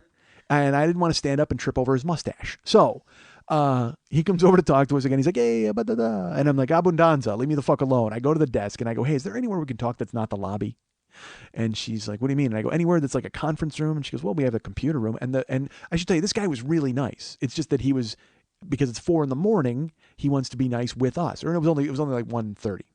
But he keeps coming over to talk. And finally, he brings us over to the computer room. "Hey, the computer room, it's very nice, and chairs." And so we go in and we close the door. And then Christine and I hung out there for a couple hours and talked. And I heard all about her, and she's, moving on to a new gig, and she's got her new house, and she was going to see her family the next day. And it's the summer of Christine. At least that's what I've termed it. I've termed it the summer of Christine. She can call it whatever she wants, but I'm calling it the summer of Christine. And then she started getting tired, and she was going to drive back to... She was going to drive halfway between there and Columbus to see like the house she grew up in. And I said, "Are you leaving?" And she goes, "I'm pretty tired." And I said, "Well, you said you were going to crash somewhere." She goes, "Yeah." I go, "Why don't you just get a room here? They have plenty of rooms." So we went to the front desk and they had a room. She checked in, and she was so great. It was Christine's, she's my age, and she's been listening to her. She didn't hear year 2. She jumped on board about halfway through year 2. And I guess she bought year 1. She bought the rest of it, but she didn't get around to buying year 2. So I said, "Look, I will give you year 2. I would be happy to do that." So when I got home, I sent her year 2 so she can hear. Because she's like, "I don't get some of the stuff you're talking about." I go, "I'll send it. Done." So I walked her to her room and dropped her stuff off, and she was real nice. I said goodnight. Went up to my room. And I was going to go right to bed because I had to get up the next day and go ahead and no, I stayed up another like 4 hours. And I had to meet Ann and Joe downstairs at 1. So I got up, I got showered, got packed, got everything squared away, and I went downstairs. They were there, picked me up in the rain. We went to Melt, which everybody had told me. They're like, "Dude, if you go to Melt, you got to eat the Parmageddon. Got to eat the Parmageddon." So Joe ordered he ordered the Dude Abides. This place serves grilled cheese, but like deluxe grilled cheese. So it's on this brioche, this giant bread, and his sandwich is like meatballs and mozzarella sticks and sauce and just fucking amazing cheese. It was huge. And then I ordered the Parmageddon, which is 2 potato and onion homemade pierogies with caramelized onions on top and then cheddar cheese on this giant bread. And then Ann ordered peanut butter, bananas, and I think it was cream cheese on a giant fucking sandwich. And that came with strawberry preserves. And I'm an idiot, and my head is still fat. So I also ordered a Monte Cristo. Because I wanted to eat the Monte Cristo. I had heard it was really good. So I wanted to at least have a bite of it. So I ordered a Monte Cristo sandwich with like the strawberry preserves on the side. It was encased in a tomb of batter. Oh my God, it was so delicious. So they brought us the food, and we wound up talking for like 2.5 hours and trying to work our way through these sandwiches that we did not even come close to finishing. I mean, I just, I sit here and they give you this pile of fries and pile of slaw. I'm just like, why are you doing this? It's just like this restaurant. It's an old joke I used to tell. This restaurant should be called Fuck You Somalia. Because, all they do is they just keep bringing you piles of fucking food that you'll never finish. It was crazy. So I just said, you guys take all of this home, please. I cut off a sliver of the Monte Cristo and tried it. It was good. And then they took me to the airport. It was fucking amazing. And they were really nice. It was great to see, Ann and Joe were so cool. And everybody was great. Everybody I met in Cleveland was fantastic. I loved it. I'm looking forward to Boston, going back on the road there. I wish it wasn't a month. I wish I was doing this show on the road every single week live. Live, to be able to be out there and to look in the eyes of a Christine or look in the eyes of a John or shake the hand of a Steven or talk to a Derek or a John. All of you people are so fantastic, and you make me realize how lucky I am to do the things that I want to do. And that's why I'm so thankful to have the podcast, because even if I'm not live and on the road, even if I don't get to shake your hands, and even if I don't get to look into your eyes, I know that every week I'm in your ears, and every week I'm in your head, whether you want me to be or not. Every week I'm in your ears, and every week I'm in your head. And I love doing the show. I used to, it's funny, every week I sit down Tuesday night before I record, and I have a sketch pad that I write on, and I sit down and I write the beats of the show. And on top of it, I'll write, episode 4, year 5, episode 3, year 5, whatever week it is. And I'll sit there and write the beats. And, I hate it. I'm not a fan of it, because I think that I should be creating in the moment. And I always looked at it as a crutch. And I looked at it as homework. But I'll tell you what, after going to the Rock and Roll Hall of Fame and seeing that even the best things had a starting point, and sometimes that starting point was just a piece of notebook paper, I no longer look at it as a necessary evil. I look at me sitting down and writing down possibly, hopefully, maybe the template of something great. You guys can get me at Mike at MikeSchmidtComedy.com. You guys can be my friend at Facebook.com/the40year-old-boy. You can follow me at Twitter.com/the40year-old-boy. You can find our friend Lily Von Stupp on Facebook at Facebook.com/Lily Von Stupp. You can be her friend there. You can follow her at Twitter.com/Lily Von Stupp or Twitter.com/MNTs. You can find our friend David Hernandez at Facebook.com/David Mex Hernandez. And if you want to write Lily a personal note, and you want to reach out and find out exactly how bad that Pepsi was when she mixed it with water, you can go ahead and write her at Lily at burlesque411.com. That's Lily, Lili, at burlesque411.com. His name is Jason Niehaus. His name is Jason Niehaus. His name is Jason Niehaus. Her name is Andrea Lipinski. Her name is Andrea Lipinski.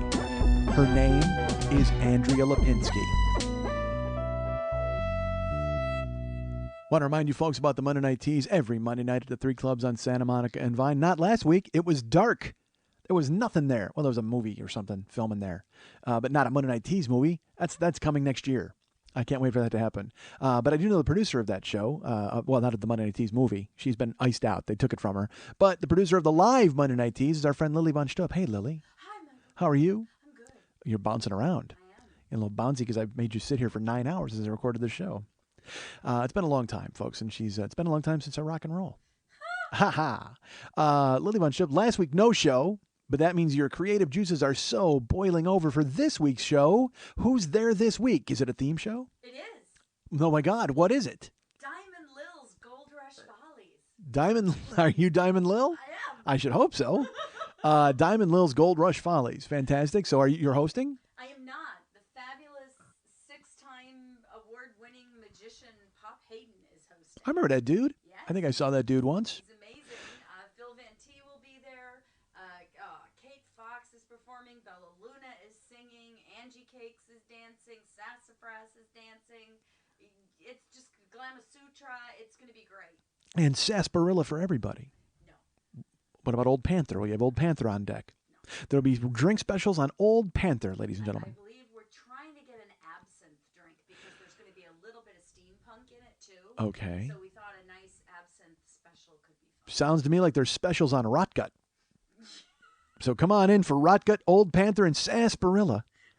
Down at Diamond Lil's Gold Rush Follies this Monday night. That's May 7th at the 3 clubs on Santa Monica and Vine. What do you, Chuck Barris? What the fuck was that move? I swear there was like something in the air. J.P. Morgan. Chuck Barris, awesome. God, I loved him. I loved it too. Oh. Huge fan. Gene. So, folks, go to that show. That's fantastic. Remember that you can go to. You know what? I got to say something right now before I get into anything else because I forgot to say it in the bulk of the show, in the body of the show, folks. Oh, and by the way, remember it's how much? How much tickets?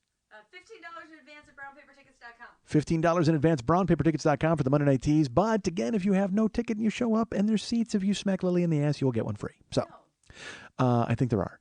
No. Well, I'm sorry. That might just be my deal. I need to say something. I mentioned Steve Webster showed up, swinging his dick around the club, saying, "Hey, I get in for free," and they came up and asked me about it. Whatever. And I was actually genuinely pissed. I won't lie. I was up in the room and I'm like, "Why the fuck would a guy try to weasel in? It seems weird." And I was upstairs and I had whatever. So I finished the show, and afterwards he comes walking up to me. And it literally, you know how there's a key that opens a lock, and you're like, oh, he walks up and he's holding, because I have a shirt for him too. I know I have a Cleveland shirt for him, with a CD, because he donated via Kickstarter. He walks up, he's holding a Chicago shirt, a Chicago tour shirt, the Little Schmitty at the parade, Ferris at the parade, and he's holding it in his hand. And I'm not kidding you. It was like this thing. All of the memories flooded into my head. Steve Webster had tickets to the Chicago show. I asked him if he wanted a refund. He said no. He would come to another show at some point because he had a migraine headache and he couldn't come out. And I said to him, well, dude, wherever you want to come. And he said he was coming to Cleveland show. And I said, great, it's on me. So I was pissed. Like, I was mad. I even made fun of him from the stage. And I said that Steve Webster comes in acting like a big shot and whatever. And then I finished the show and he comes up and I see the shirt in my head. I'm like, you're the dumbest man alive. This guy had a migraine in Chicago, drove all the way, was going to make the trip and couldn't. So then he came out to the show tonight, bought a shirt anyway. Like, what the fuck, dude? Idiot. I was so mad at myself. And I'm just like, so then I ruined his shirt with a paint pen. That was nice. And I think was Elizabeth his wife, girlfriend? I don't know. She's very nice. Everybody was very nice. Thank you so much again for coming out. You can go to facebook.com/the40year-old-boy and again, be my friend while you're there. You can also peruse my wall and look at all of the Bring Mike Schmidt 2 pages because people want me to come to their towns. There's pages for Detroit. There's pages for Fresno. I think, Fresno might have been retired. I don't remember. Some of them are retired because they get no support, and I feel ridiculous keeping the hope alive. I know there's a Buffalo page still. Detroit, which is kind of close to happening. Wisconsin, which is kind of close to happening. Hey, Mike Yoder, if you hear this, I'm going to call you. And hey, Gio, I'll call you. And hey, Ryan, I'll call you. I should answer some emails sometime. This is weird. I'm happy to be in everybody's ears every week, and then this is the only way I communicate with them. I'm an idiot. So again, go to and like those pages and get me to come to your towns. That would be great. Remember that I am coming. I have some dates scheduled right now. I just was in Cleveland, as we've heard.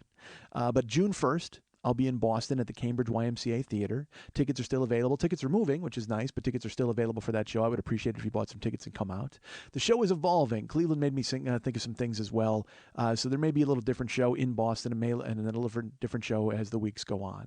I'm in Kansas City on June 15th at the Westport Coffee House Basement Theater, I hope. I don't know where I am. If you go to brownpapertickets.com and search Mike Schmidt in Kansas City, you will find tickets to wherever I'm going to be June 15th. That's a Friday. So June 1st in Boston, June 15th in Kansas City, June 29th in Toronto, Canada at the Comedy Bar. And again, Brown Paper Tickets, that's where all of these tickets are available. You can go ahead and pick those up. Toronto tickets actually moving, which is really cool. Thanks, guys. And because we got to show that guy that I can actually sell a couple tickets. And then July 27th, I'm in Indianapolis at the Fringe Theater, the Indie Fringe Theater. I have to cut them a new check, which I did actually today. I mailed it out. Pauline, if you're listening, check's on the way. Nobody's listening. So that's Boston, June 1st. And then, of course, June 15th is Kansas City. June 29th is Toronto. July 27th is Indianapolis. And I'll be filling in other dates in other cities around there. Probably not many, but a couple certainly are on deck. And those will be happening. Go to MikeSchmidtComedy.com. Go to the Joe Business page. And there's a click there for Zazzle for mugs and mouse pads. We just settled on new designs for Zazzle. Those should be coming very soon. There's tweakedaudio.com/40. They've been very nice to me and they support the show. You should support them. That would be fantastic. I'd appreciate it. All of the people there have been very kind. They have autoerotic asphyxiation earbuds and cock ring watches for all of your jerking off and passing out pleasure. Remember, there's a link there for the download sets, the Return of the Schmitty, the Two Schmitts, the Lord of the Schmidt set, which is all of them, the Fellow Schmidt of the Schmitty. I think that's what they're all called. I keep forgetting. But the reason I'm forgetting is because we're about to change those soon, because we're going to be putting year 4 on sale, and then there'll be a new thing, and I'll have to remember to say all of those things. So, but right now, if you want to get the Lord of the Schmidt set at the price that it's set at now, you should go ahead and do that right now, because it's going to be coming down in the next week or two. And then I'll be figuring out whatever else we're calling the other thing. I think I know, but until I get the designs, I can't say for sure. So that's Joe Business page. And also, if you want to donate to the show, in the upper left-hand corner of every page on MikeSchmidtComedy.com. And it's funny, I'll say this real quick. I don't like doing these plugs. All right, I like talking to you and I like all that, but when it gets to the plugs, I wonder if it's tedious for you guys, if you fast forward through it, if you've heard it a billion times. But then, just this week, I downloaded the Joe Rogan podcast. Oh my Christ. He gets them out of the way in the beginning of the show, which is fine because he does it conversationally, kind of like I do, but he has other people to talk to about it. But he's talking about the fleshlight and everything else that he's got going on. And it's, Kevin does the same thing where he does his show, but they do the plugs early and you're listening to, and you're just like, oh my God, stop at the plug. So I think that's what the end of my show sounds like, and I don't want it to be that. But I got to tell you guys about donating or the fucking show goes away. So there's donating there on the MikeSchmidtComedy.com. Every single page, upper left-hand corner, there's a donate button. You can click on that and send a one-time amount if you'd like, or you can donate $2, $5, or $10 a month, like all of our friends have. I haven't been saying names, like I said, because I'm a little behind in getting that all squared away. Plus, we got Kickstarter names in the earlier of the show. Whatever, who cares? I thank you to all of you, and I'll start covering names. If I haven't mentioned you, I will get to you. I promise. And now I have to unfold my incredibly sore body out of this chair and go home. Because like I said, I started working out. I'm starting to run every day, and also training 2-3 times a week, and eating right and all of that stuff. And it's I was at the gym the other day, as I mentioned, and I wanted to make it symmetrical. It was my first day training with the trainer, and then I wanted to sign up for the Warrior Dash in Portland. And then I came home after the workout, and I went to the web, and the Warrior Dash website was down. And I went, that's an omen, probably. I'm going to guess that that's an omen. Put that on my Facebook page, but within 10 minutes, the Warrior Dash site was back up. And I want to tell you guys that I have signed up. I am officially in for September 8th, Saturday, 4 o'clock p.m. in Portland at the Warrior Dash. Because people have been writing me. They want to do it at the same time I'm doing. There's like 400 spots available, I think, which seems crazy, right? When they said there's 400 spots left, how many have they signed up? Like, how many go at a time? Because am I going to be running up the backs of these people? I mean, are people going to be stomping me in the barbed wire? That's not good. 400 people are going to run over my back as I get buried in the mud under the barbed wire. I'm not excited about this plan because there's no way I'm going to be in that good of shape. And I mean, I have ridiculous goals, and I've talked to my trainer, and he's like, "You can do that." That's why I love Richard. It's like no matter what I say, "Hey, dude, I want to weigh 1 by September." Good, we can do that. He's like excited. He's like ready, and I'm ready. So September 8th, 4 o'clock. Portland Warrior Dash, and I don't know if I'm coming to town early and doing a show, or if we're doing a meet and greet after the Warrior Dash. I have no idea, but that'll be a weekend that I'll be in Portland. I don't know if Lily's going to make the scene. She might not. She's very busy. I don't know if Mex is going to make the scene because he does not care. He's very busy with other things. And I just found out 2 of my friends that I grew up with are doing the Warrior Dash in Illinois. I don't know the date on it, but if it's anywhere near September, maybe I just run from Portland all the way to Illinois. I just go from Warrior Dash to Warrior Dash. I gump it out, man. I get to fucking Chicago with a huge-ass beard and running on empty playing in my fucking headphones, and I gump the shit out of that Warrior Dash. That's the plan, goddammit. You know what? Fuck one Warrior Dash. I'm signing up for all the Warrior Dashes, and I'm dashing in between. I'm doing the dash to the Warrior Dash. I'll do Warrior Dash, and then the dash to the Warrior Dash, and then a Warrior Dash with another dash to another Warrior Dash. Holy shit. I'm renovating the world of the Warrior Dash. I'm bringing myself and barbed wire and fire and a beard and fucking gumpness, and I'm bringing all of it to whatever town has a building that you got to climb over and jump into a fire pit. If you've got it, I'm going to flaunt it. I'm going to fucking show up with fucking New Balance or Nikes or whatever the fuck I can imagine I'm having, Under Armour, and like I said, my goal weight, as I mentioned, for Portland is 1. So by the time I get down to 1, that'll be awesome. Perhaps the wind will just pick me up and carry me like a leaf from Warrior Dash to Warrior Dash. I will float above it. All of the people will follow me, and they will watch me in the sky. I'll be floating like a feather, and at that feather is going to land on a retard on a bench with a box of fucking chocolates. That's right. He and I tie it up in a gump bow, and we head off, and we ran.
because I have a tone. Because you know why? Because I talk quickly and I don't fucking think. That's why. I think that's what it means when you have a tone. Is you don't fucking bother to care what comes flying out of your goddamn mouth. I try to grow the show and I want people to get on board and they're like, I listen to it and you talk too fast. Really, I talk too fast. How the hell else am I supposed to cram all of this into a small 3-hour window? Dude, there's no script. I just go with this shit on the fly. It makes me laugh. If it doesn't make you laugh, turn the fucking station. And by turn the station, I mean turn the wheel of your car right into a guardrail. Jesus fuck.